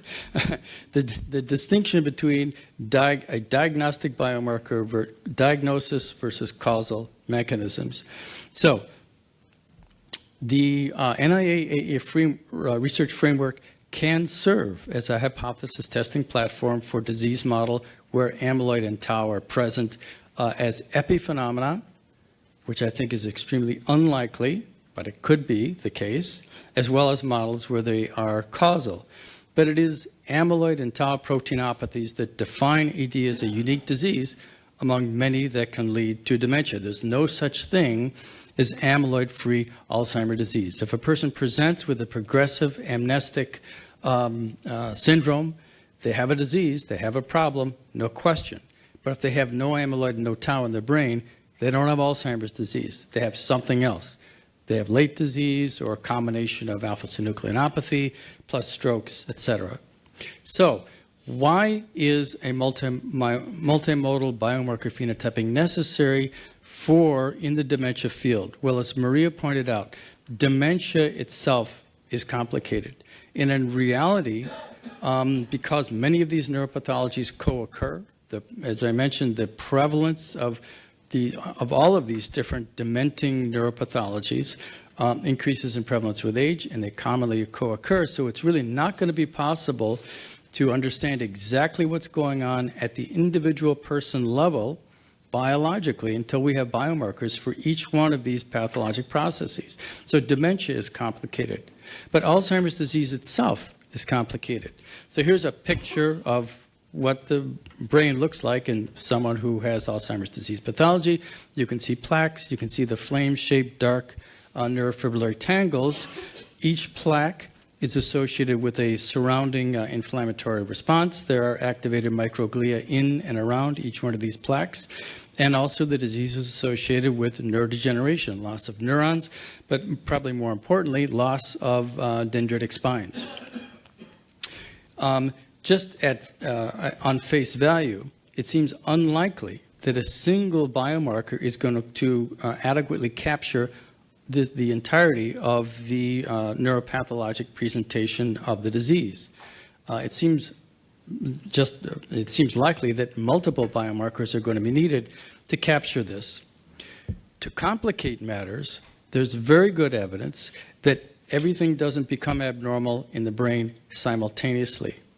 This graph here illustrates this notion of temporal evolution of individual biomarkers in the brain of someone who goes from being completely normal to ultimately developing dementia due to Alzheimer's disease. There's very good evidence that neocortical amyloidosis precedes the onset of clinical symptoms in an individual who develops dementia from Alzheimer's disease by a substantial period of time, perhaps 10 to 15 years. There's also very good evidence that the presence of neocortical amyloidosis is a necessary precondition to develop extensive tauopathy. There's also very good evidence that it is the tauopathy and neurodegeneration that are most directly responsible for the clinical presentation, as opposed to beta amyloidosis. So this notion of multiplex biomarker patterns is, I think, key for Alzheimer's disease.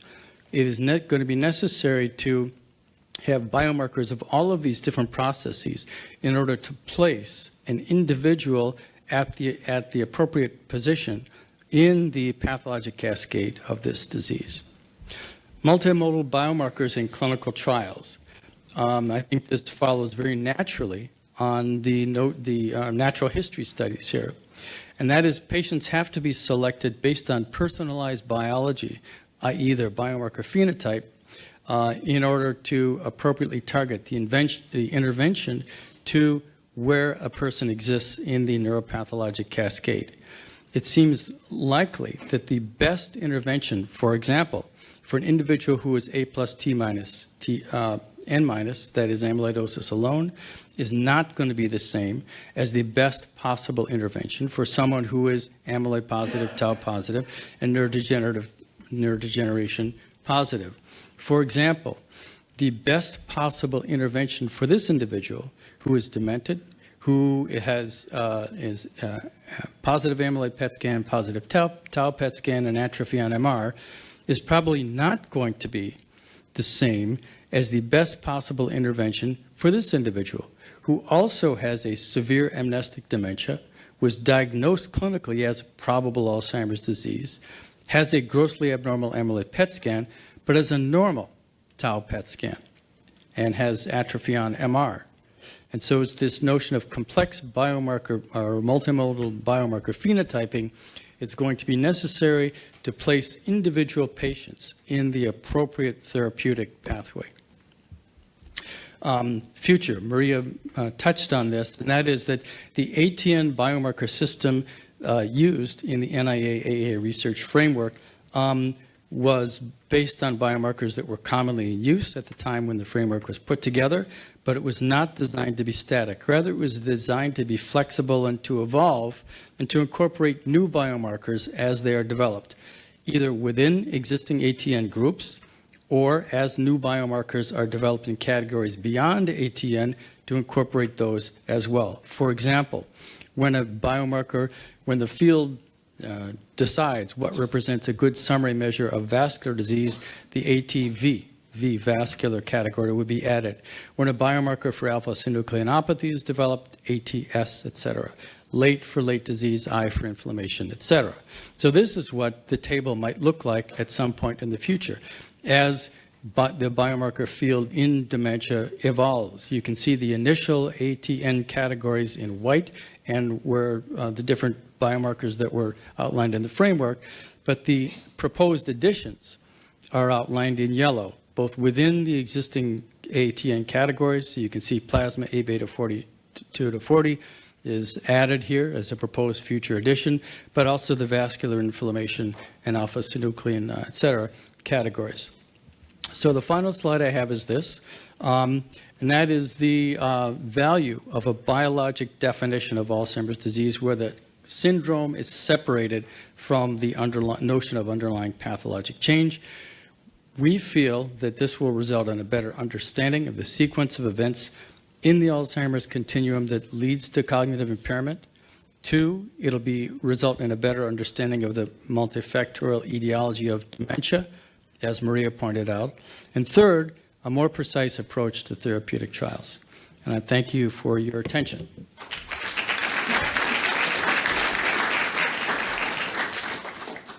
Good. I'd like us to start on part 2 of session 1, the post-break. And the next talk will be by Henrik Zetterberg.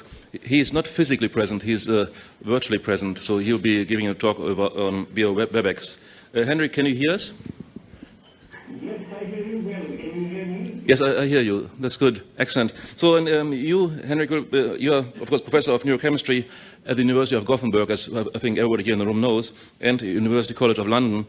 And so we look forward to your presentation, Henrik. Wonderful. Thanks a lot for inviting me. Sorry I can't be with you in the Tesla.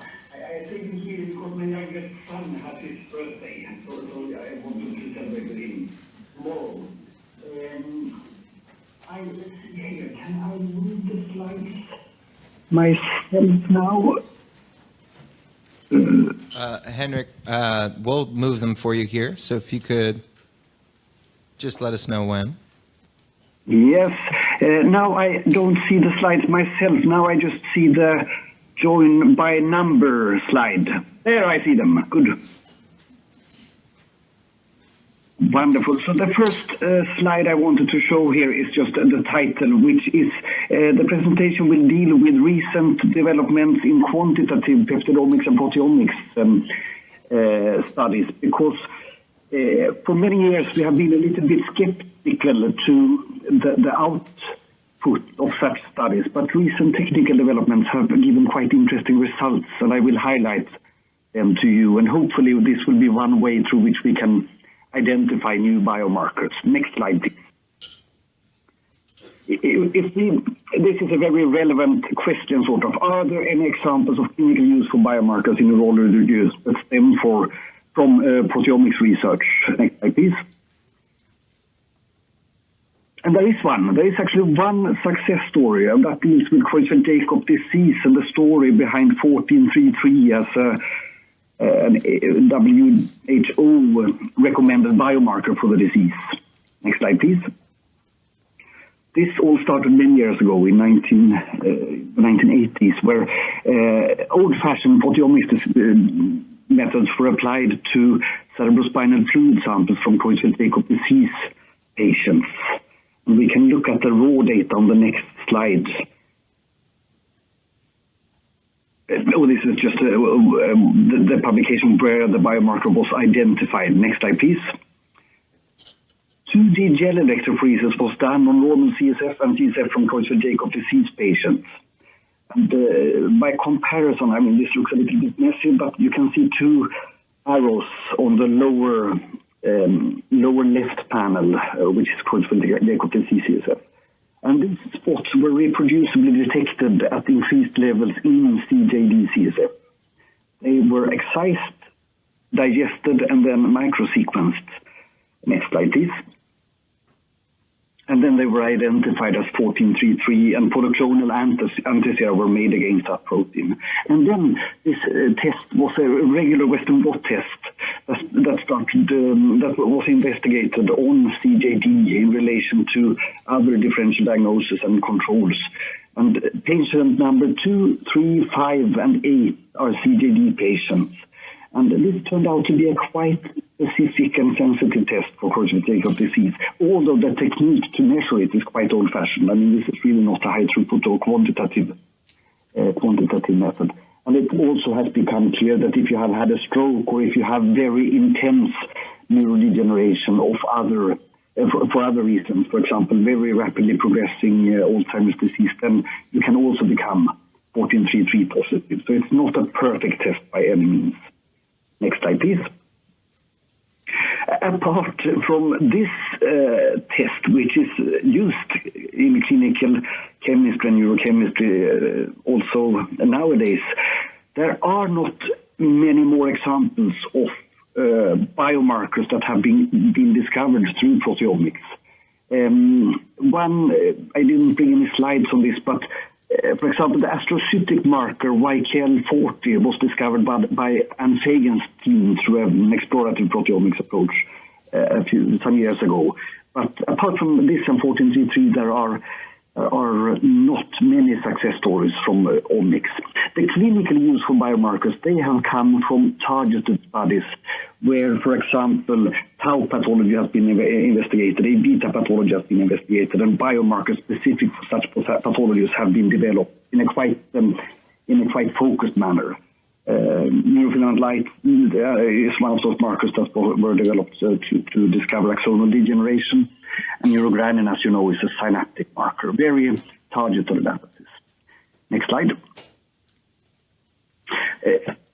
And the explorative studies that have been reported, they have identified protein patterns that rarely involve these known markers. And the protein patterns have had protein identities in them that sort of reflect downstream changes, often related to subtle changes in the plasma proteome and general markers, some of them related to inflammation and perhaps also a little bit related to microglial activation, which of course can be interesting. Next slide, please. That's here now. Yeah, that. But my impression is that this is starting to change. And one example, I will show you now a study case, sort of, where we have applied the latest version of TMT proteomics on the EMIF sample collection. Next slide. This is the technique, the technique behind TMT, which is short for tandem mass tag, is isobaric labeling. So to the left here, you see brains, but in our study they were CSF samples. We extract proteins from these samples, and they are depicted here as longer lines. We take the proteins and digest them, then we trip them, and then we label the tryptic peptide with different DMT molecules. And these tandem mass tags, they are balanced molecules. They have the same mass when intact, but in the mass spectrometer, you can cleave off a reporter fragment that has a distinct mass. And from the LC-MS analysis, you can quantify the TMT label, and then you can identify the protein from which it came. And this gives you sort of a semi-comparative way of screening through large numbers of samples. The TMT label can come as 6-plex or 10-plex. We have worked a lot with 10-plex analysis. You can work with 10 samples at a time, pulling them into one analytical sample. And if you always add one control sample that is the same throughout the study, you can relate all protein changes to that sample and compare all samples in a study across experiments. Next slide.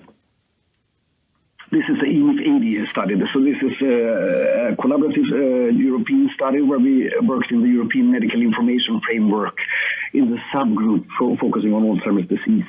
In this study, we had 478 CSF samples, 126 cognitive normal individuals, 61 with subjective cognitive impairment, 198 with mild cognitive impairment, and then 93 AD patients. And we could identify 2,029 proteins with quantitative information in around almost 2,000 proteins. Next slide, please. And by comparing them, we could actually make this top list. And this to us was very interesting because for the first time we started to see the markers we expected to see. So in our previous top lists, when we worked many years ago with CELDI or other semi-quantitative proteomics techniques, we saw transthyretin, we saw beta-2 microglobulin, we saw different albumins, IgG molecules and things like that, but not very interesting proteins. But if you look to the left here, you see the comparison in green AD versus normal individuals. Green are increased levels and red are decreased. You see that most proteins on this top list are increased. If you look to this is sort of a top rank of the most significantly altered proteins between Alzheimer's disease patients and normal controls. And if you look to the right, you see identities. You see 1433 as a general marker of neurodegeneration. You see UCHL1. You see tau. You see, if you go down a bit, neurogranin. And GAP43, which is also known to be related to the increase in Alzheimer's disease. Osteopontin is another microglia or astrocytic protein that has also been reported before. And then you see that, for example, pentractin is reduced. So for the first time here, we can see interesting proteins in the top list, and we are now exploring all these top hits to see if we can make sense of them and replicate them further. But to me, this is a little bit of a breakthrough because since we now see the expected proteins, we think we are looking in the right range of concentrations where we can detect interesting markers. Here you can also see in this top list YKL40, which has been very well reproduced across studies where the protein has been measured in Alzheimer's disease versus controls or other disease types. All these data will be deposited in the EMIF open database eventually. We are still curating them a little bit, but soon they will be available for you to scrutinize further. Next slide, please. So, apart from doing this general proteomics, we have also started to look into the endogenous CSF peptide, because the more you look for biomarkers, the fewer proteins turn out not to be full length. It's not just degradation in biofluids, unspecific degradation. That's not at all the case. But it is clear that many proteins that appear outside the cells are proteolytically processed. So we have developed a work stream where we can look into these endogenous peptides by performing a filtration of CSF through a molecular weight cutoff filter, SPE, and then we fractionate the sample and do LC-MS. By doing this, we have been able to detect more than 18,000 endogenous CSF peptides in a qualitative manner. And you see the reference down to the right for this experiment. Next slide, please. When looking through these peptides, we see interesting identities. And for example, we see here endogenous peptides of tau. And we decided to develop, to quantify them by adding isotopically labeled peptides with the same amino acid sequence. Next slide, please. And then we performed LCMS and quantified two tau fragments. One which is between amino acid 175 and 190, you see to the upper right of this panel, and then a phosphotau peptide of this, actually reflecting the regular phosphotau form we normally measure, phosphotau 181. Next slide.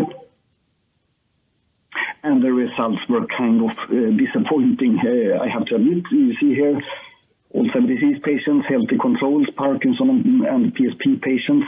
You see some subtle changes, but nothing significant for the tau peptide, the endogenous tau peptide. And then you see the phosphotau peptide, not much is going on there. Next slide, please. But if you again look at to the left, upper left, you see total tau. If you take total tau in a ratio with tau peptide, you suddenly see that the variation in the healthy control and PD groups shrink quite dramatic, and you see that the fold change between the two groups increase, and there is almost no overlap at all when you make this tau ratio. The same happens if you look to the lower part of this panel. The same happens if you take phosphotau, the regular ELISA measurement, phosphotau 181, and take that in a ratio with the phosphotau fragment, the endogenous fragment. Variation decreases and overlap decreases too, so that you get a better diagnostic performance. And this looks very similar to what we know about the A-beta 42 to 40 ratio. So we now have seen in many studies that A-beta 42 can become a better amyloid plaque marker if it is taken in a ratio with A-beta 40.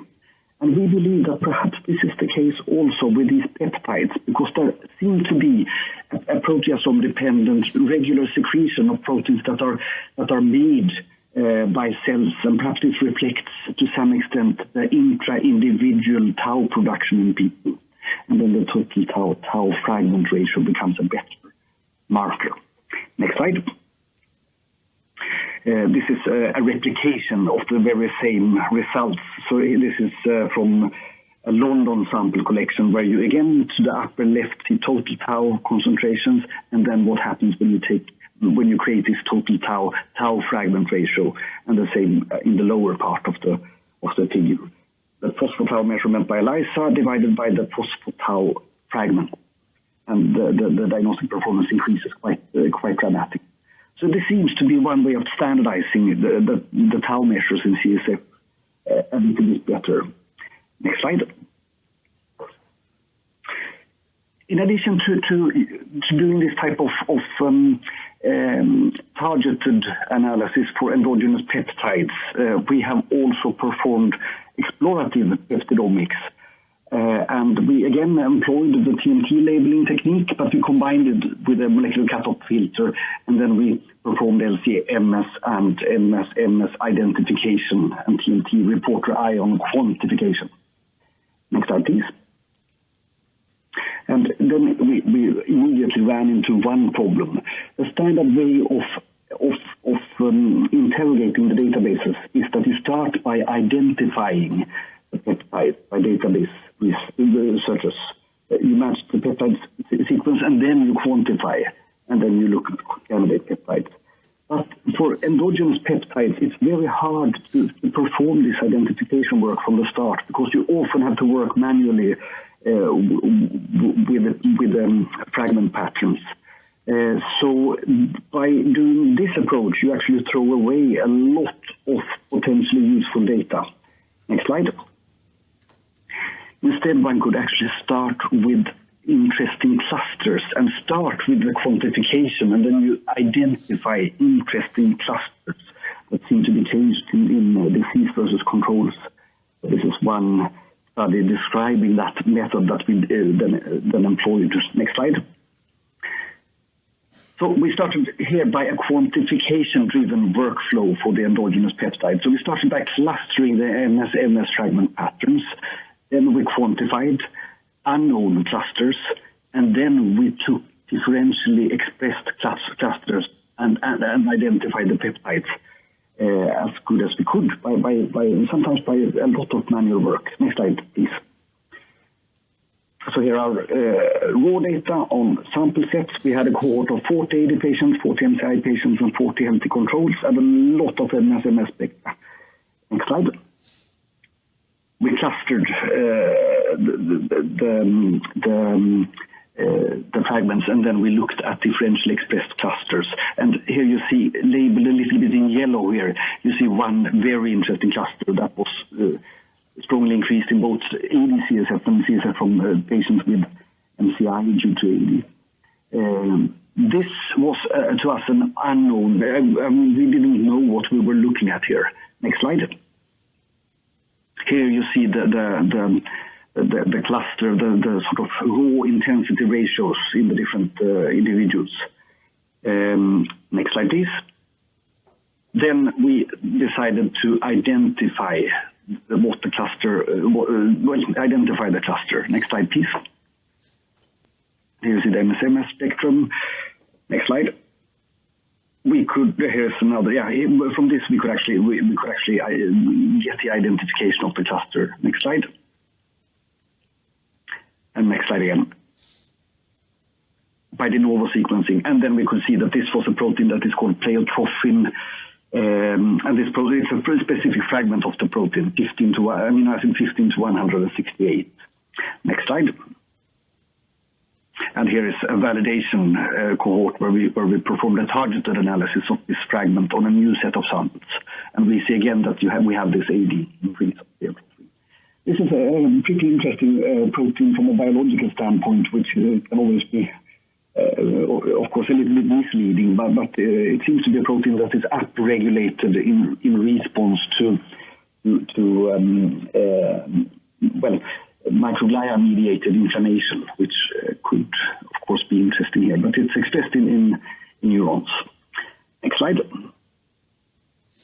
So we think that this protein is sort of a new candidate biomarker for Alzheimer's disease, and it's replicated. We need to look at it in other diseases and know more about it. It seems to be a new outgrowth promoting factor, especially if you have an inflammation-dependent or microglia-dependent the disease. Perhaps this is reflecting a response to something else from Alzheimer-related. It's biologically interesting, but more research is needed to understand. Next slide. So this is sort of the concluding slide regarding our view on Peptidomics. We think that explorative proteomics is becoming feasible, and I think the reason for the enthusiasm here is that we start to see proteins. We know that we start to see the positive controls, sort of. And endogenous CSF peptide is also becoming a promising source of biomarkers in neurodegenerative diseases. Quantification-driven data analysis can identify biomarkers not picked up by using the identification-driven workflow. Next slide. And this is the team who did these studies. The one who I really should acknowledge is Johan Godbom, who is the mass spectrometry expert, and Tobias Killbeck, who did a lot of the clustering analysis. And then we worked on samples from UCL, Lund, and Amsterdam. Thank you very much.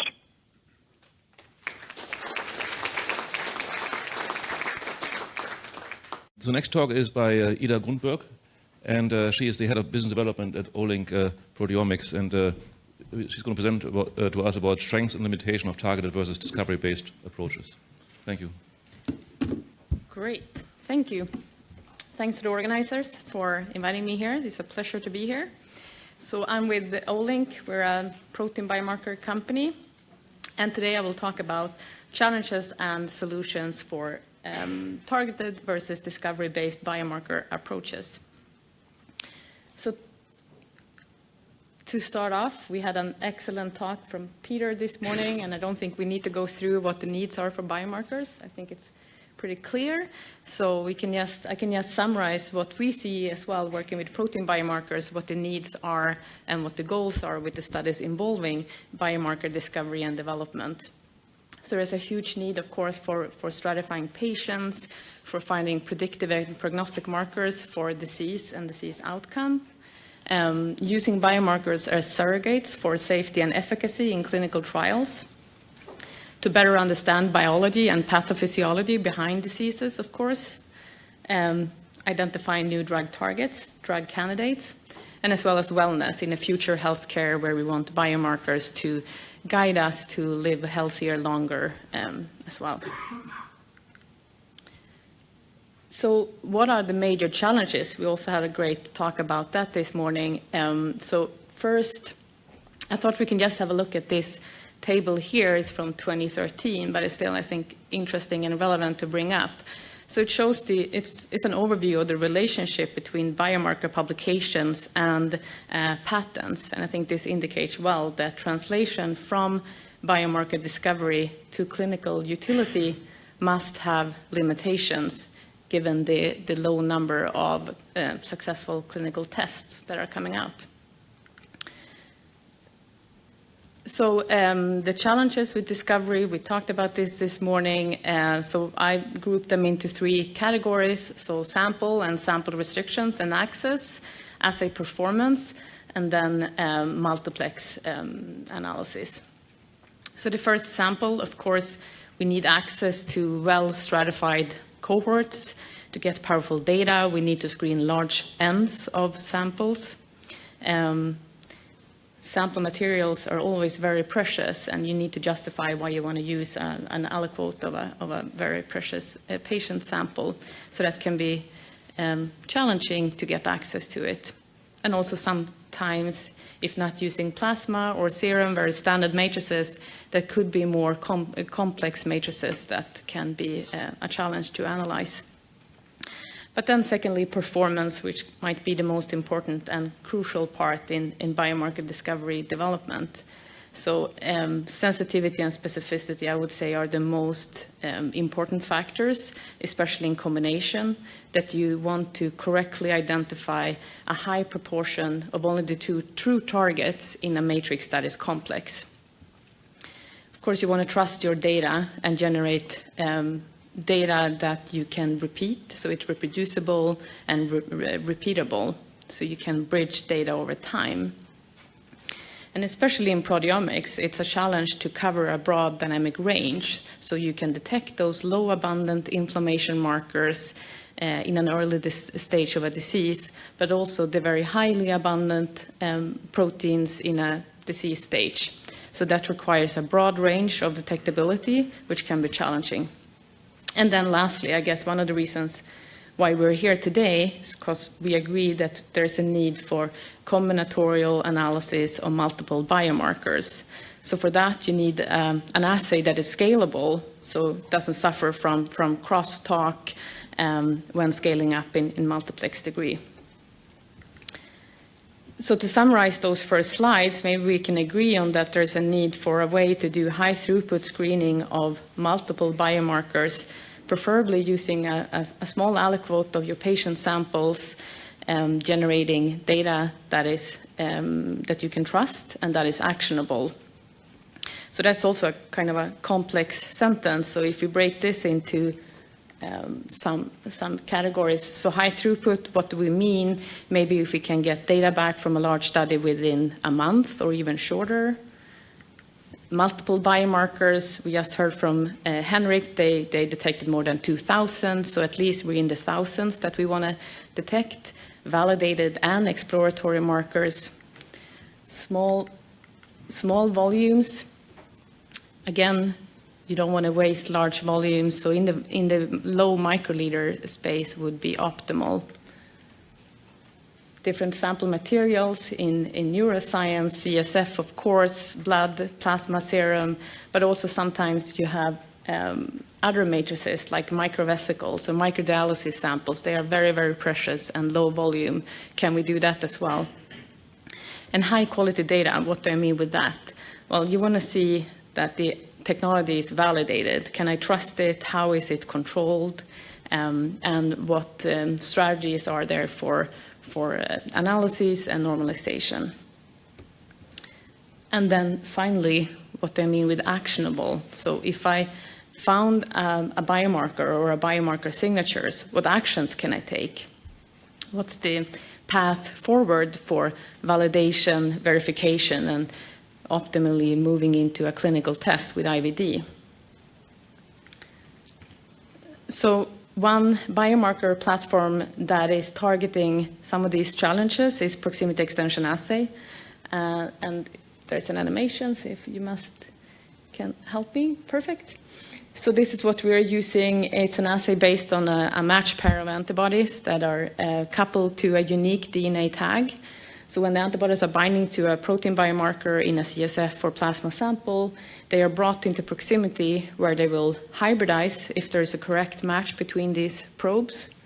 So in case of unspecific binding of antibodies that we know can take place, this barcoding will not take place since they're unique. So that is avoided. So only the correctly hybridized barcodes are amplified by using a qPCR readout, and then we can look at 92 proteins in 96 samples simultaneously. So we have a high signal amplification of the true targets in patient samples. And by looking at so many markers simultaneously, we can generate a protein biomarker signature or profile for a patient. And then the data is processed through an analysis software, and the output data will show you relative levels of all the biomarkers, and you can look at the differences between the most significant candidates and look at their signatures.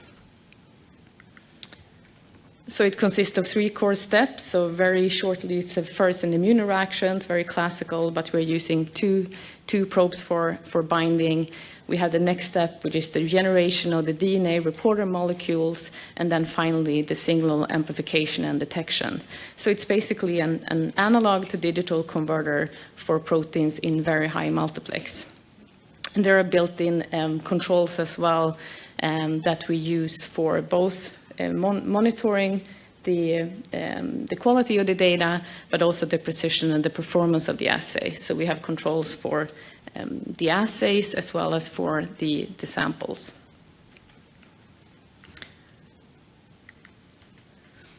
So this slide is just to emphasize on the importance of specificity and how we have overcome the challenge with the classical traditional multiplex immunoassays, where we get cross-reactivity between the probes. So by using this dual recognition of 2 antibodies together with barcoding, we can circumvent that and reach high specificity despite high multiplexity. So what type of data is generated? So we can look at the top graphs, just show you in general how did the assay run, how did the samples qualify within the acceptable range, what was the detectability of the proteins. We can visualize the biomarkers in the plate that we were running, also controls to see that the controls were similar.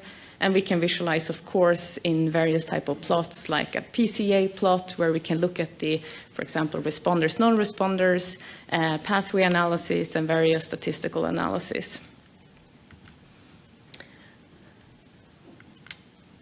So there are a number of multiplex panels that are designed to detect different disease area biomarkers and biological processes. So each panel enables detection of 92 proteins using just 1 microliter of CSF or various of sample types. For a more targeted approach, one could just go with a panel and look at those markers, but one can also have the flexibility to do the most broadest screen of protein biomarkers, and then we will have data from close to 1,200 unique protein biomarkers. So we can look more carefully at the neuropanels that we have designed to target neurodegenerative diseases, pain, TBI, epilepsy, and other related disorders. We have validated the panels in CSF and in plasma and serum with high detectability of the proteins. We've also tested other matrices like brain homogenates and exosomes and others. And I just highlighted some of the, of course, the most key biomarkers in the panels like tau and NFL.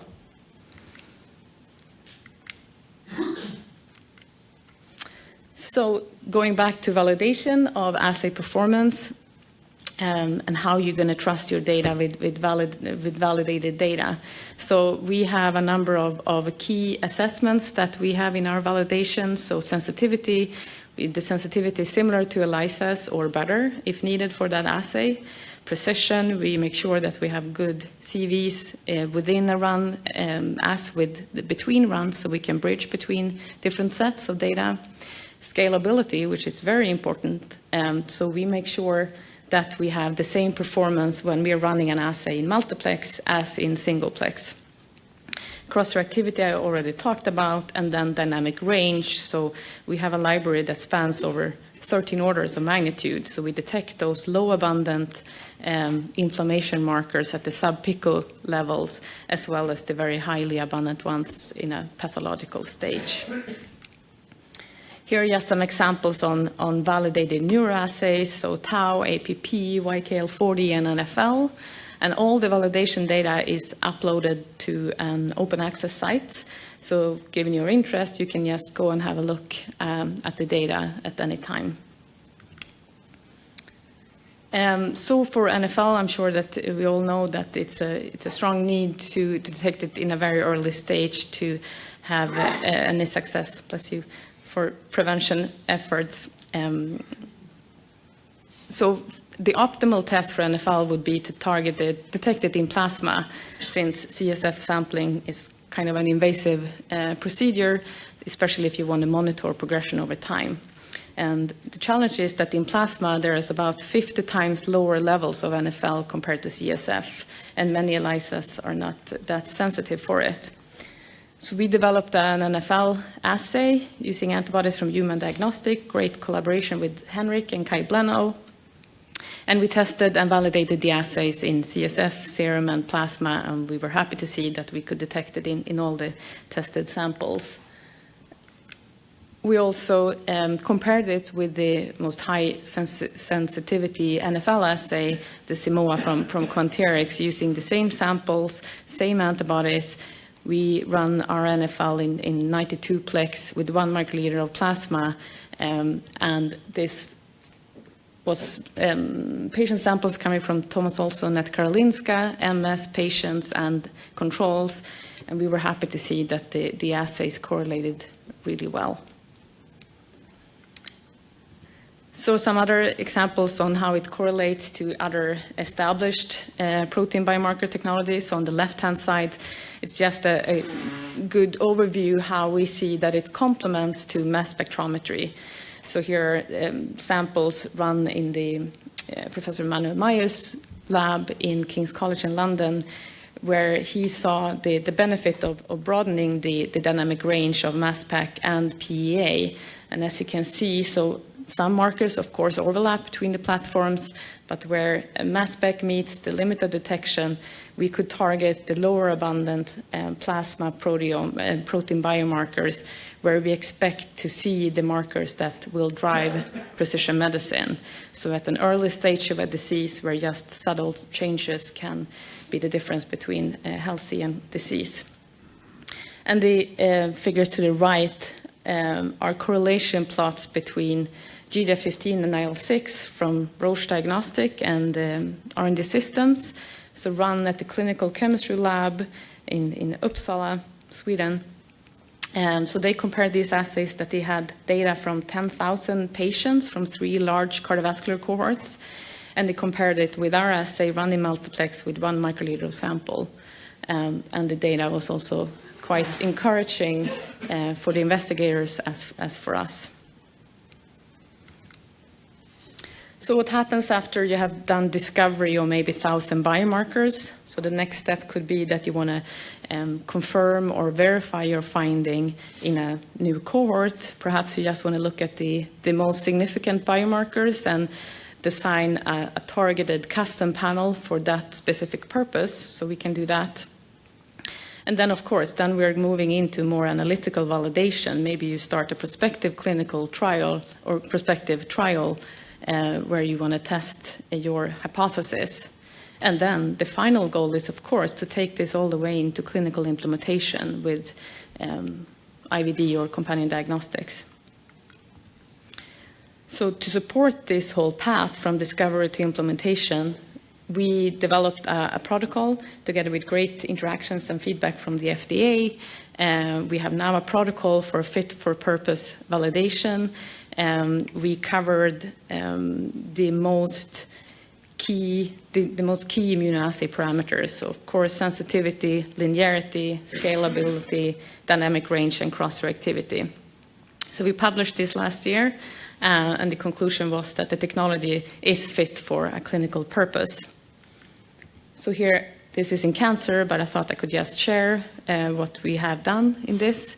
So this was a study in collaboration with a group in Sweden where they had a cohort with ovarian cancer patients at different stages. We did discovery of 1,000 proteins. We detected 11 most significant biomarkers that we tested in a training and a test set of patient samples.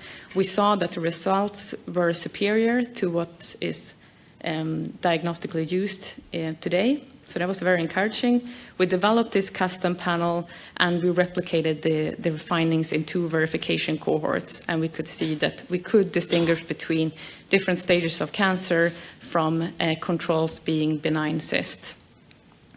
So based on these promising results, we are now moving more into diagnostics. So the first step is an LDT test on this, and our analysis lab in Boston is also undergoing CLIA certification. So moving into another application example, more in neuroscience, this was done by Professor Doug Galasco in San Diego. He had a cohort of patients, AD cases and controls. He wanted to do broad biomarker screening in CSF samples. So the take-home message from this, that more than 100 proteins were significantly changed between the groups, and he could also follow the downregulation of these markers over time, over years. There were, of course, some markers that he could confirm from previous analysis, but also some new markers that haven't been explored before. And another example with analysis of matched plasma and CSF from the longitudinal observational study, Swedish Biofinder. They wanted to do large-scale multiplex proteomics in these samples with well-characterized samples of older adults, focus substantially on Alzheimer's disease. So they have different groups of patients studied, so cognitive normal, MCI, and AD. They screened for close to 300 protein biomarkers, and after correction, FDR correction, they identified some significant changes between the groups, and this is still unpublished, so unfortunately I can't share which markers, but it's submitted, so stay tuned for that paper coming out. But also here it was fascinating for them to see both confirmation of some previously known markers, but also the novel ones that they identified. And then finally, I just wanted to share some experience that we have with other pre-competitive consortium. This is SCALLOP. It's an international collaborative framework for discovery and follow-up of genetic associations with proteins. By studying pQTL, so protein quantitative trait loci. So they see it as an optimal way of looking at association of gene variants to protein biomarkers to find biomarkers that are causal for a disease. From a technology standpoint, it's an optimal way of looking at specificity. So doing orthogonal validation of specificity by studying specifically the cis-pQTLs, so the ones where the genes are close to the proteins that are coding for. Because then if we have a high ratio of cis-pQTLs, meaning that we're targeting what we are saying that we are targeting. And from their data, from their meta-analysis, they identify more than 90% of the targets had cis-pQTLs, meaning it's a very high specificity. So they now have summary level data on SNP to protein level associations from more than 30,000 patients, and there are groups from more than 20 different sites around the world. In one specific study that they're about to publish, they have pooled data from 13 cohorts, more than 20,000 subjects in it, and they have genetics data, so GWAS or sequencing data, and protein data. And they generate, of course, tons of data. So in just this study, they have 27 million gene variants. They are generating more than 30 billion data points. And I think the take-home message from here was that they identified 7 proteins that were strongly causal in coronary heart disease, stroke, RA, and diabetes. And then just finally, my last slide, if I go back to where I started with the challenges, where we are with biomarker discovery. So as I said, thanks to the state-of-the-art technology that is out there now, we are running thousands of samples every week, using just a tiny aliquot of the samples in different matrices. Validation data shows that it's a platform that correlates well with high sensitivity established biomarker assays. Specificity is the hallmark, I would say. So we can see that we have high reproducibility of the assay, and we can compare data over time from longitudinal studies. It has a broad range, so we can make sure that we target those biomarkers that change this very early in a disease stage. And then finally, also, we have seen good correlation data for multiplex analysis to single clinically approved assays, and also seen we have a protocol and a process for discovery through verification, validation to clinical implementation, which is very exciting and encouraging to work with. So that was my last slide, and happy to take any questions.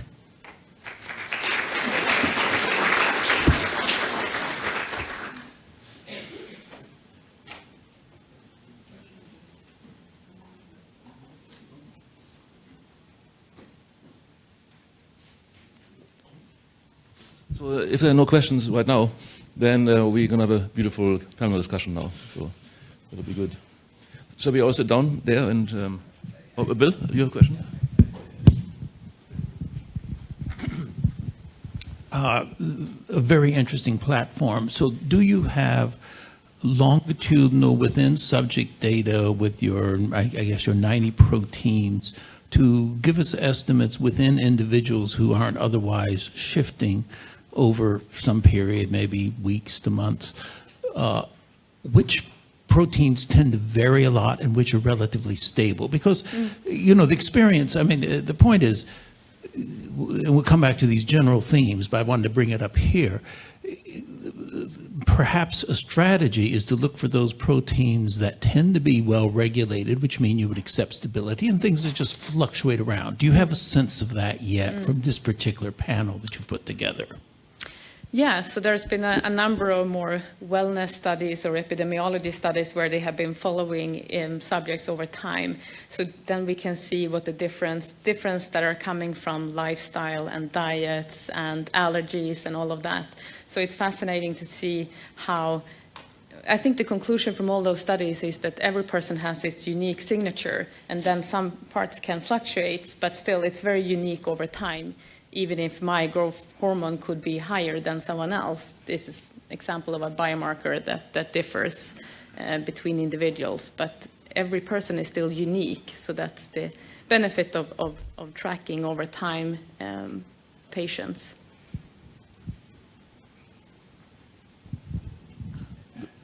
one more. There's also another paper that I can mention that is also fascinating, where they looked at different effects of lifestyle factors.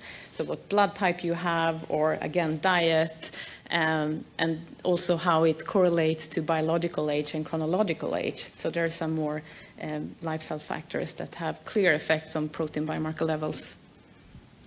Hello, thank you for the talk. My question is, when you showed the 4 steps of biomarkers from discovery to implementation, can you give me an idea of how many of the like the 100 biomarkers that you can discover usually goes through all those 4 steps? I just want to get an idea of how many gets dropped as it progresses from all the way from discovery to validation to implementation.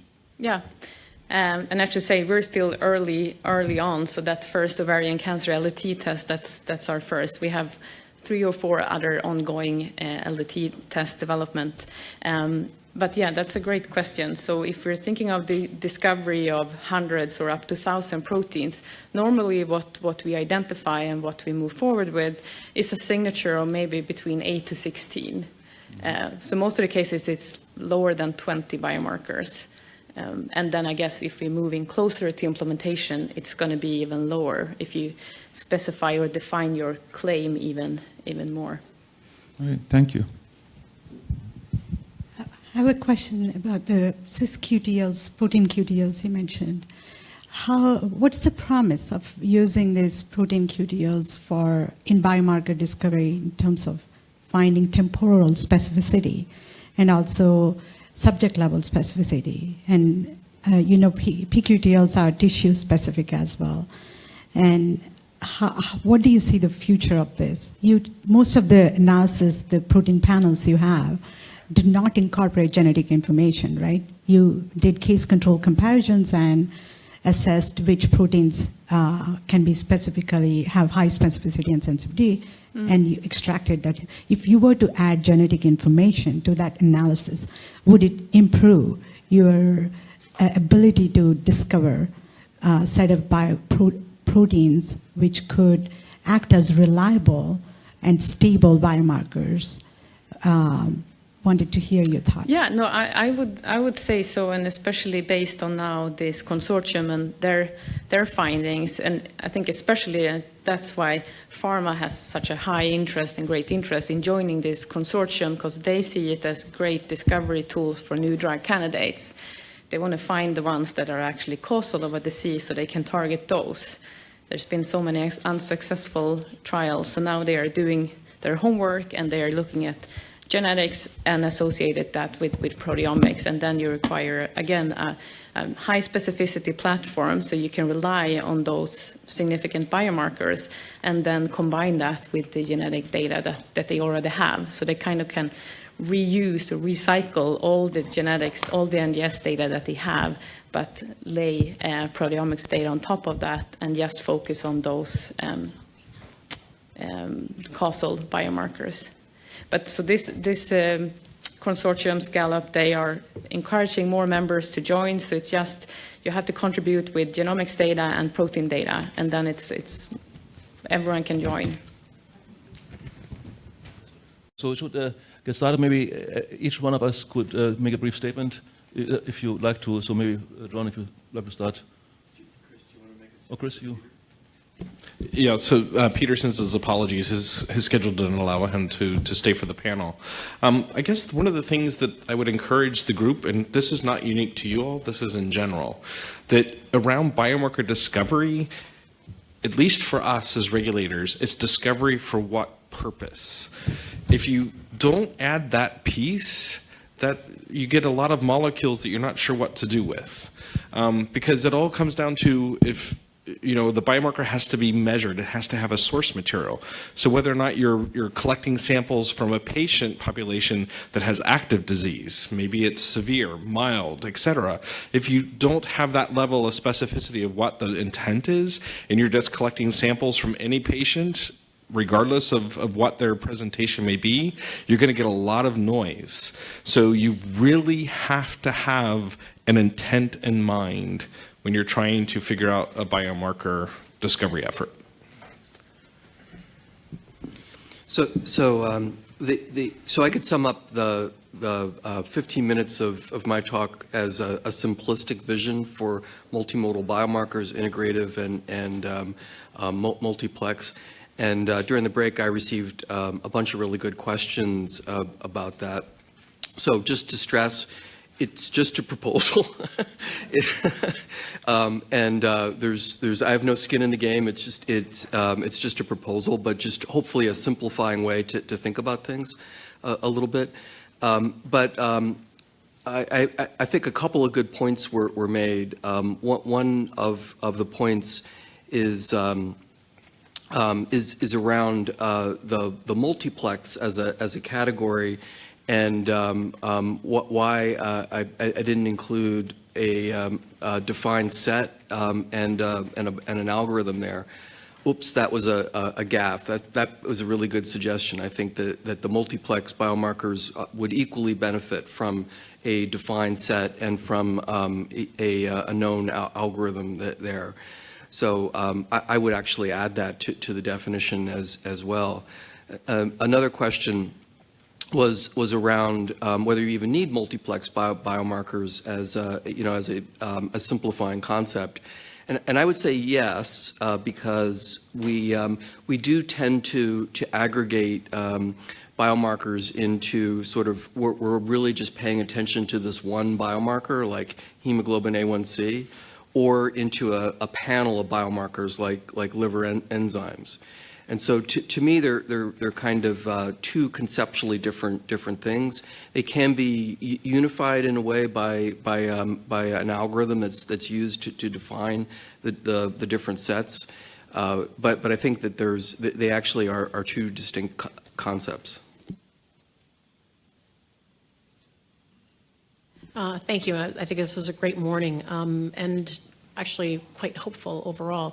I think the examples that John, you've given, and the possibilities of including these markers, whether you're looking at a single sort of A1C kind of amyloid imaging, one protein that you're trying to observe, whatever mode you use to observe it, can be combined with so many other things, including panels, and we saw some from for example, from your work at Olink, Ida.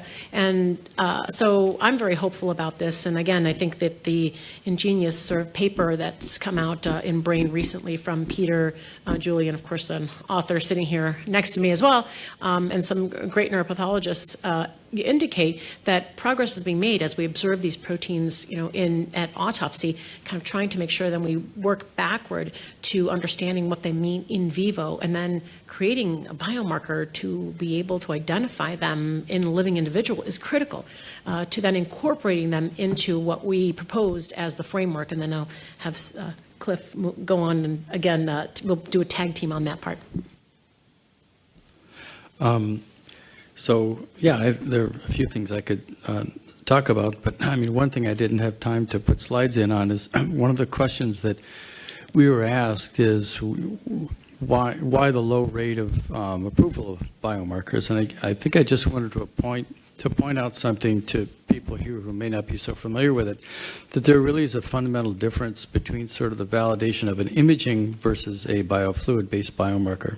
So to validate an imaging biomarker, what you're after is to validate, to prove that the imaging shows you what the neuropathologist sees.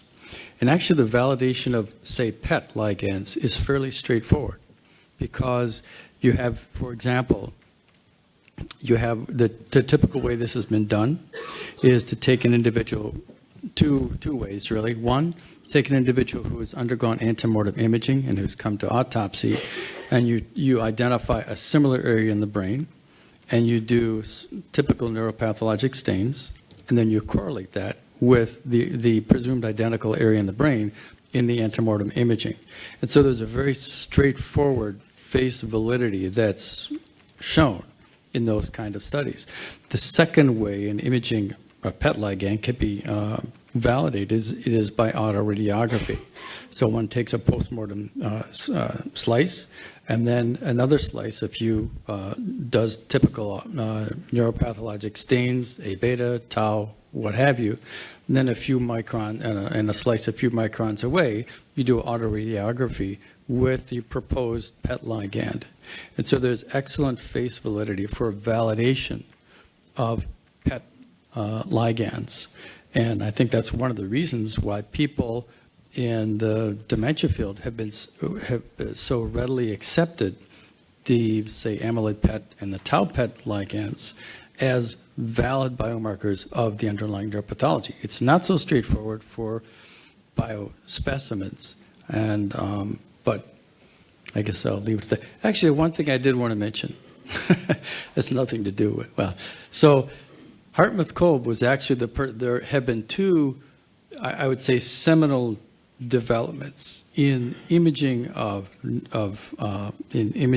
Alzheimer's disease, and really in the whole field of dementia. One was the development of the initial amyloid PET tracers by Bill Klunk and Chet Mathis at the University of Pittsburgh, and the second was by Hartmut-Kolb and his team when he was at Siemens. So AB14, this was mentioned, but AB1451, now called fluorotaucipir, was actually initially developed by the team led by Hartmut when he was at Siemens. And I have to say, he just doesn't get the credit that he deserves, but should get. So.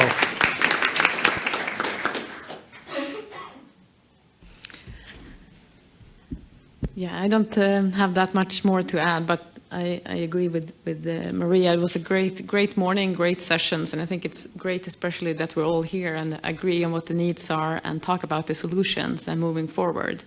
So we also feel when we're out there presenting, there's been a huge disappointment in the platforms that have been provided, maybe especially in the proteomics space. So people have been disappointed that they rerun assays over and over again, wasting precious samples materials that you have spent so much time and money on investing in these biobanks, and now no samples are left. So that's always been our strategy with Olink, that we are spending time.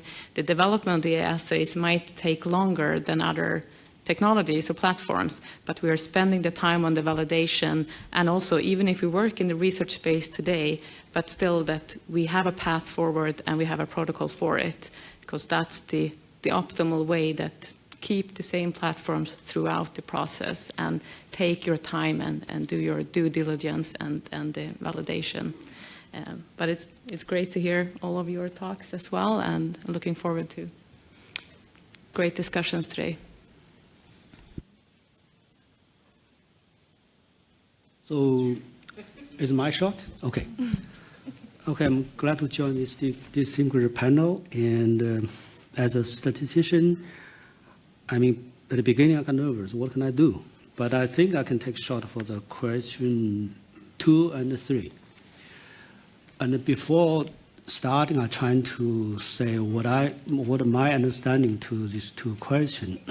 I suppose the issue is you have a phenotype and a bunch of biomarker, multiple, okay, like a CSF, MRI, and proteomics or genes. What you're trying to do is you get a joint marker, which is multidimensional to predict drug effect or distinguish different drugs. The second question I think is supposed to asking, how do you get that? The question is probably you stepwise means you're working on each individual one, then you end up with a group marker you can use. So the question, does one go stepwise to that or not? The answer is it depends. It depends on which kind of data you have. The yes answer is if the biomarkers are independent, you can do that. The reason is the whole bunch of data sets, you have big data set with multivariate. They are controlled, the property of the information is controlled, described by joint distribution. Statistically, we call joint distribution. And for each individual variable biomarker, they have their own distribution we call marginal. So when the biomarker is independent, the joint distribution is uniquely determined by marginal. So if you work stepwise, you work with marginal distribution, you guarantee you'll get all information because the joint distribution is controlled by marginal, uniquely determined by it. So you'll be okay. But I think the independence is really high bar. I think probably nobody will believe that, particularly if the marker is associated with disease. It's unlikely they're going to be independent because they're associated with disease anyway. So it's got to be not independent. So if it's not independent, what do we have to do? So mathematically, you either prove if then, like I did for the independent. If independent, then you can do. But if not independent, another way to do is to give the counter example to show how you can make a mistake. That's what I did prepared. I create 2 specific data sets to show that you can fail with stepwise. You have to do multi-approach.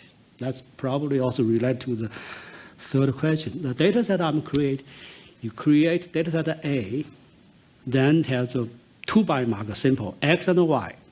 We called probably just the patient group. Then group B, the control group or the normal aging. The group B, it could be dementia patient or could be drug patient. For that group, I specifically did some work, okay? Starting with paper pencil, whatever, I get construct specific structure as a data set. So the end of the day is, if you do, okay, each marginal distribution for the X in the group A and X in the group B have identical marginal distribution. Same for the Y. Y in the group A and Y in the group B have identical distribution. So if you do the stepwise, analyze unimodal individually, you're not going to find anything. You're going to dismiss this is not a marker at all because they are identical. No matter how you turn around your test, they are non-significant, they're almost deadly even. Okay, this is to show you do stepwise unimodal, you're going to fail. However, if you do multimodal approach, which is using X, Y jointly, how you do that? Jointly, just define, simple, just define what is my responder. I define responder to be the both X and Y greater than 2. I'm choosing the cutoffs 2. Okay, you define that responder, you analyze this data in the multimodal way, they're very significant, very significant. So that tells you that in some situation, you can fail by using the unimodal way, stepwise. You have to go the multimodal approach. But my example is probably to be extreme because specific constructor. Likely situation in the world is you do have weak signal in each marginal or stepwise. And you may rely on this, get some hint. And the final solutions have to be probably is multimodal way to get the thing done. So then this is my take, my shot statistically, because I don't know much about biology, and my wife said, don't talk about biology. No. You're going to look very stupid. No, it's very good. It's very good. Steve, okay.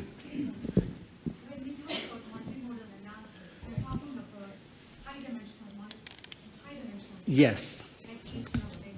No, I'm talking about this multivariate. It does not necessarily be each hierarchy. So you take things as a whole, okay?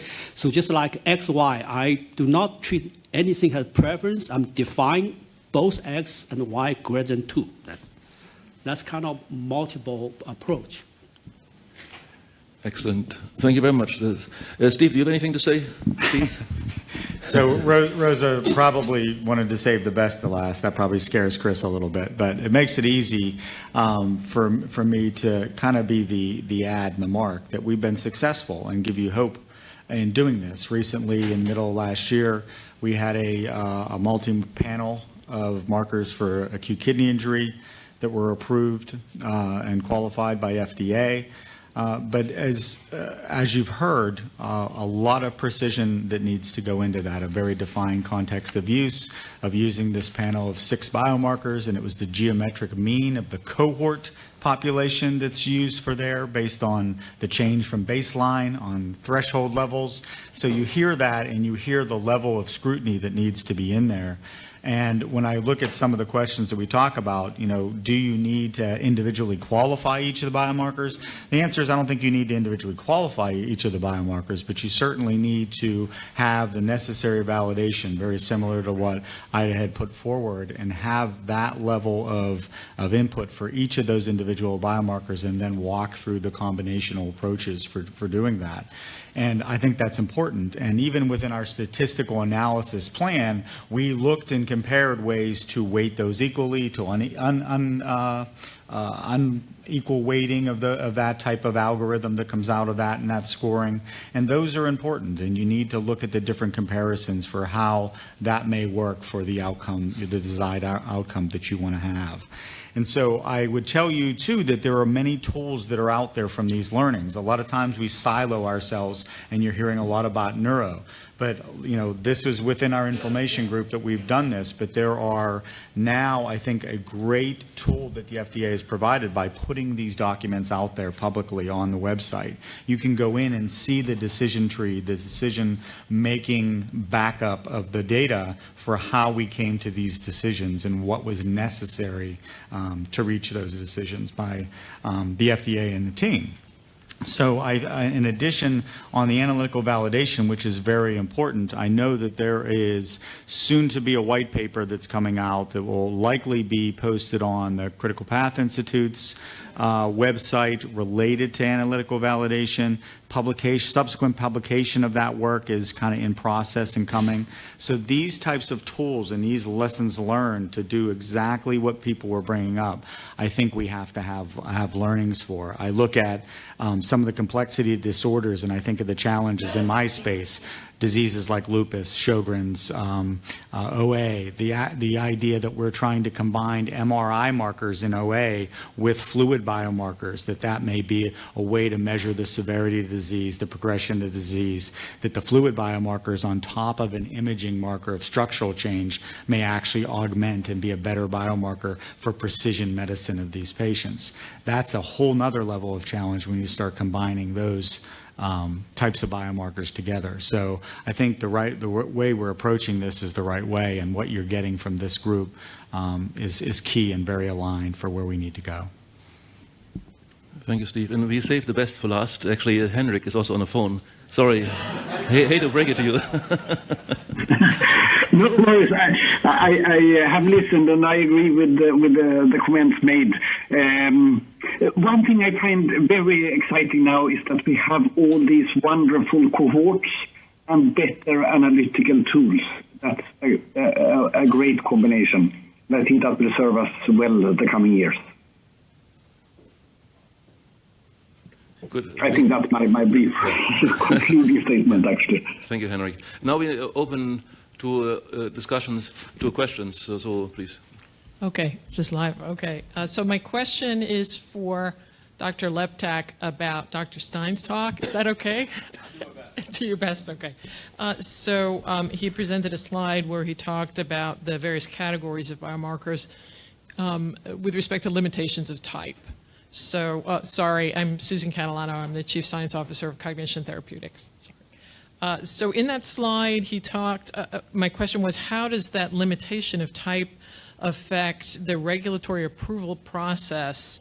And the second part of the question is, when it comes to biofluid markers in the N category, the neurodegeneration that are reflective of organ damage, are they, because they're central to the organ function, does that affect the validation or the use of those biomarkers? So for the first question, the limitations may be based on the biology of the biomarker and what its use is, but it also may be based on limitations of just data that's available. So the way we deal with the limitations of a biomarker for particular use is that the context of use, as we call it, the COU, is tailored to match its intent and what the data supports. So there's an opportunity for us as regulators to take uncertainty and sort of tailor it, if you will, based on the level of evidence or support. So in the case of Steve's example with the clinical nephrotoxicity biomarkers, at some point there may be the intent to try to use these to replace current lab values. That marker is going to be pretty high. But in this case, we're using it as addition to our toolbox, if you will. And so we were able to take the data and sort of not necessarily downgrade it, but match it to its use based on its level of support. So there's certainly an opportunity. Just because there's a limitation doesn't mean that it doesn't have value. The second question around the N, I'm not a neuroscientist. That's not my background. I'm actually an emergency medicine doc. But the opportunity for the fluid biomarkers to be representative of active disease or organ injury, that's all would be followed into the context of use. I found the gentleman's slide where he put up his table of the 8 different combinatorial with the 3 categories. That's the way we like to think about it, because it's an opportunity for us to say, of these markers, what is the patient population that represents? And then we can maybe study or find a therapeutic target in that population to affect maybe not the full disease spectrum, but an aspect of it. So certainly there's value in the study of organ injury if that's related to the pathogenesis of the disease. Right, but could there be, for some of those N categories, if it's specific to the organ damage and cuts across diseases, is there a way to look at biomarkers that have that kind of categorization? So. Yeah, I mean, around the context of use. So if you think of inflammatory processes, rheumatoid, inflammatory bowel disease, lupus, et cetera, you know, C-reactive protein, no, not very specific. It's kind of up in anything that's inflammatory. So the way that it adds value is you add it to other enrollment criteria for your trial, or you add it to a signature if it's shown to have additive value. So by themselves, they may not be very useful, especially if they're non-specific, but they may be helpful as part of a larger approach. Thank you. I wonder if you could maybe alternate between the 2 microphones. Is that okay? Because I do like a zipper principle here. Hi, I'm Dan Barboriak. I'm representing the RSNA, one of the neuroradiologists. I have a question for Chris as well, not to keep him off the hot seat. This always happens as regulator. Exactly. Well, when we start talking, I think one of the problems that I think maybe John ran into is when you start talking about integrative, multimodal, multiplex biomarkers, is that you're really talking about a huge number of possible biomarkers, and they're actually different in kind, and I think they probably have different validation pathways. And I want to bring out a point that I think Cliff made really well, which is some biomarkers point to other biomarkers that are very important. And I call, my friend Keith Thulburn has used a term that I don't hear people use, but they call them bioscales, right? This biomarker is a bioscale. You are measuring tau in the brain. There's something that there is a correlation to something that people see pathologically. So some biomarkers are interesting because they're bioscales in that sense. I'm looking at CBV and some of the things doing cerebral blood volume, and that's supposedly related to microvascular density, right? So there's a relationship there. Other biomarkers are interesting because they relate to clinical realities. So the reason the biomarkers that we talk about in looking at vital signs are interesting is that if you're in the red zone, right, you're likely to die, right? So there's a clinical piece. But there are biomarkers where the relationship to either clinical on one end or the science on the other end are very tenuous. In my world of imaging, people talk about textures. We're going to look at a bunch of imaging, and we're going to look at this texture, right? Very hard to even verify that pathologically. And the other thing that's going to get put into this big bucket is things like AI type of algorithms. So I think the validation pathway for these is going to be different. I will tell you from my perspective where I'm putting together clinical trials, it totally is different. And the reason for that is the tool I got, clinical trials, very expensive. And so if somebody comes to me and has the same, use case, the same COU, and says, I got something that's related on a bunch of, biology, or I have something that's related to an AI thing where the relationship is unclear, I'm going to want the first, right? I'm going to want the first. Why? Because trials fail, they're expensive, and if the trial fails, that tells me something about the biology that failed. Whereas the other one, I don't know, maybe you did your AI wrong. And there may be a pathway to get better AI through that, but you got to make that clear to justify it. Do you have a different regulatory pathway depending on whether you're looking at clinical, science, or you have one of these sort of more mushy things? That's my question. I won't speak for the device world, and certainly there's a number of folks from CDRH here on that question. From a biomarker development perspective, especially as it pertains to drug development, the process is not different, but I acknowledge that the type of evidence that brought forward would be. So it's not as though that we need to develop a new pathway for multimodal versus single concept. The process is still going to be the same. And related to one of the questions, do you have to do this stepwise? No. Ultimately, what we want is a predictable, reliable signature. How you get to the signature, completely up to you, whether it be AI or some other combinatorial approach. But once you have the signature, you have to be able to describe it to us and then show on a naive data set that the same prediction of whatever the context of use is still remains to be true. So that certainly is possible. Some people are trying to do things more simply and stepwise. That's their preference, but that doesn't mean that that's the way you have to. We all know that there's many examples of single approaches that failed. We also know there's an equal number of multi-approaches that never went anywhere. So I don't think there's a real sweet spot there. Maybe the next question for Chris? No. Yeah. So not a question for Chris per se, but at least an allusion. Steve Piccoli, GlaxoSmithKline. Having been a clinical diagnostician for many years, I would like to try and reduce some of these talks down into one or two very simple things. So back to you, context of use. That's the purpose of the drug development need that the biomarker is being used for, right? That's what we have to get to, a context of use. The way to do that is through a fit-for-purpose validation for the context of use. The purpose in that is the context of use. So it is not fit for purpose, it is fit for a specific context of use. And that's what all of this boils down to. Now, I'll switch to Steve. And you mentioned the kidney toxicity biomarkers. The important thing about those now is that all of that is publicly available, as you said. Most of the qualifications for the biomarkers are bundled up in NDAs and are not available to us in the public. We don't know how that was done.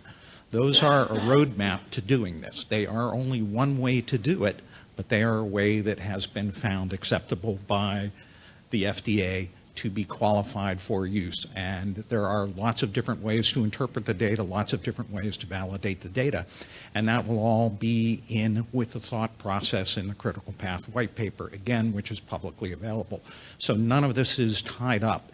And so this is learnings from the past, can I say, 12 or 13 years of doing those kidney biomarkers that is available to other fields. And it's not different that it is neuroscience versus nephrotoxicity. The questions that we ask scientifically are the same. Can we predict? Do we understand what is going on? Can we make a measurement that allows us with a certain degree of certainty to say that a clinical event will or will not happen? And that's the same in every one of these, and the process behind that is the same. So it doesn't matter what the technology is, whether or not it's imaging, mass spec, enzymology, or immunohistochemistry. Those questions are all the same, and that process is the same. And I think that's an important thing to keep in mind here, that a lot of this does not have to be reinvented simply because we're looking at CSF and a different class of protein biomarkers than we were before. So I'm just going to follow up with a brief comment to your comments. One of the reasons why that particular effort took as long as it did, and this had some complexity to the definitions that John had proposed, whether or not for each component of an integrated signature, each needs its own assay validation because they're all separate platforms. Yep. That in and of itself adds a lot of complexity versus putting one sample into one thing and getting multiple readouts. It does, and that included the preclinical qualification as well as the clinical qualification. So, yeah. Very good. We are already over in time, cutting our lunch break. So maybe the next 3 questions we just do brief and then brief answers, maybe, if that's okay. You are next, though. So. Wonderful. Thank you. Leah Davis from Vanderbilt University. So mine is an open question to the entire panel. I was really interested in the characterization of AD from the biological perspective as well as the clinical perspective and the potential disconnect between those. So for example, very struck by the imaging data showing high levels of amyloid and tau, but absent or subthreshold clinical symptoms. And I wonder if there's opportunity, or maybe people are already working on markers of resilience, and if anybody could talk about that, and whether there are any particular challenges in developing markers, resilience markers. So very briefly, the NIA and NINDS have a number of calls for resilience markers. There are cohorts that are also that are continuing to be followed, but even others that are starting up for like the oldest old, so that you can draw blood and look at CSF in oldest old to find kind of what correlates with the fact that they might have ApoE4 and yet in their 90s and beyond, no dementia. So those are underway, and I think that is very important. It's important to study what goes right instead of just always focusing on what goes wrong.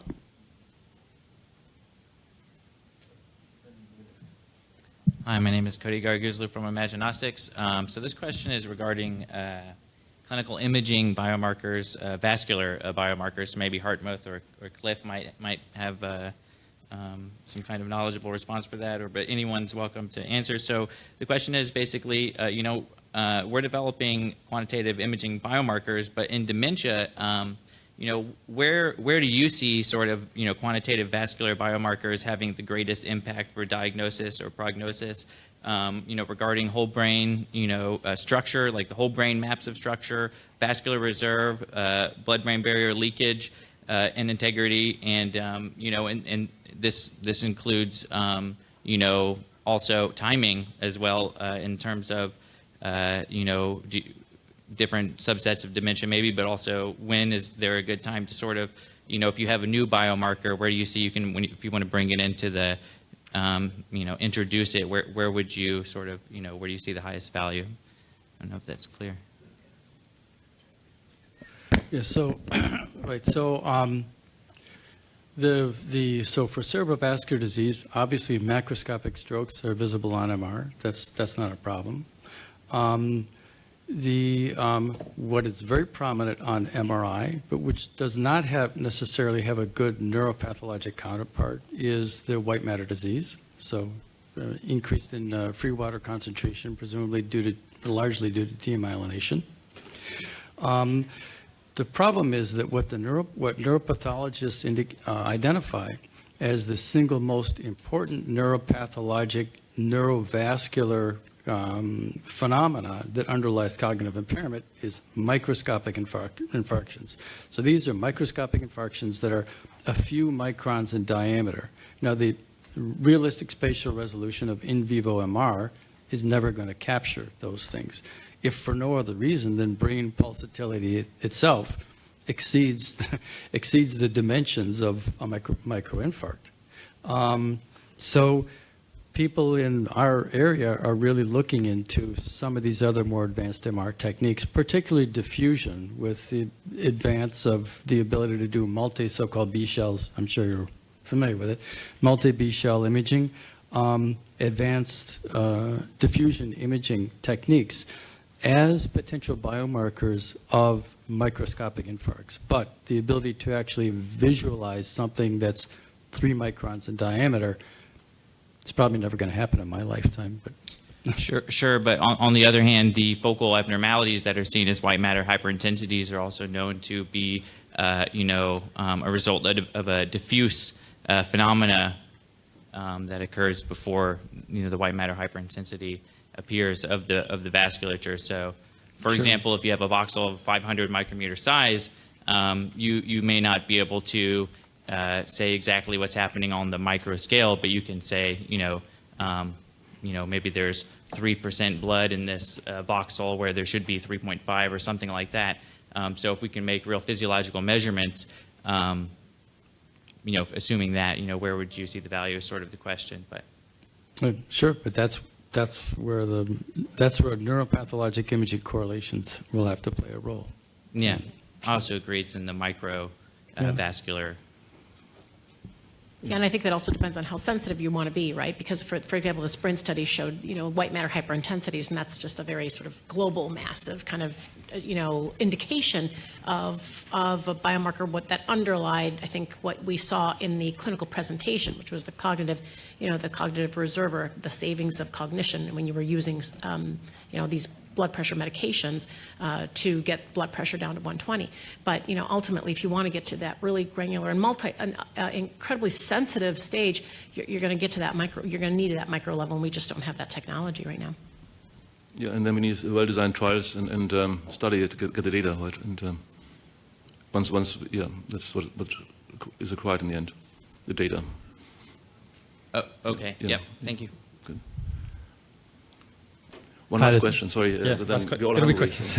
I'm Dan Kranak from FDA CDRH. I wanted to respond to Dan Barboriak's question a little bit about how we kind of balance when you have a known biological causality to your marker. I thought it was a great slide before. You kind of have a drug, you know how the biology works, the drug intervenes, consistent with your biology, you look at a marker. That's a great story, but throw in AI and I don't know what's happening anymore.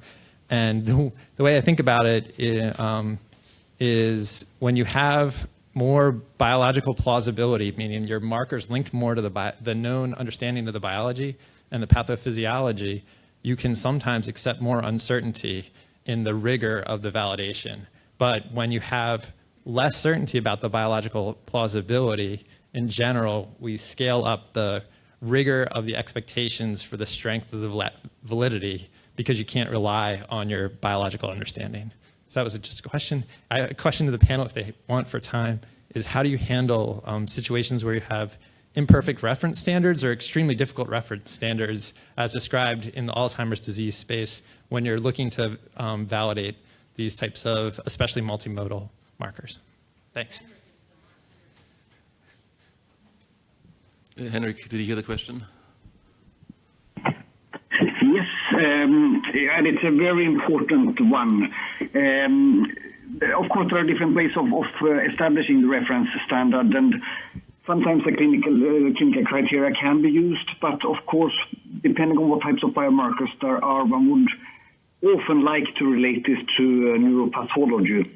And then, of course, one could use in exploratory studies the more refined clinical criteria with biomarker evidence of pathology, and I think many researchers are doing that now. And I must say, I think this is part of the reason for why we now start to see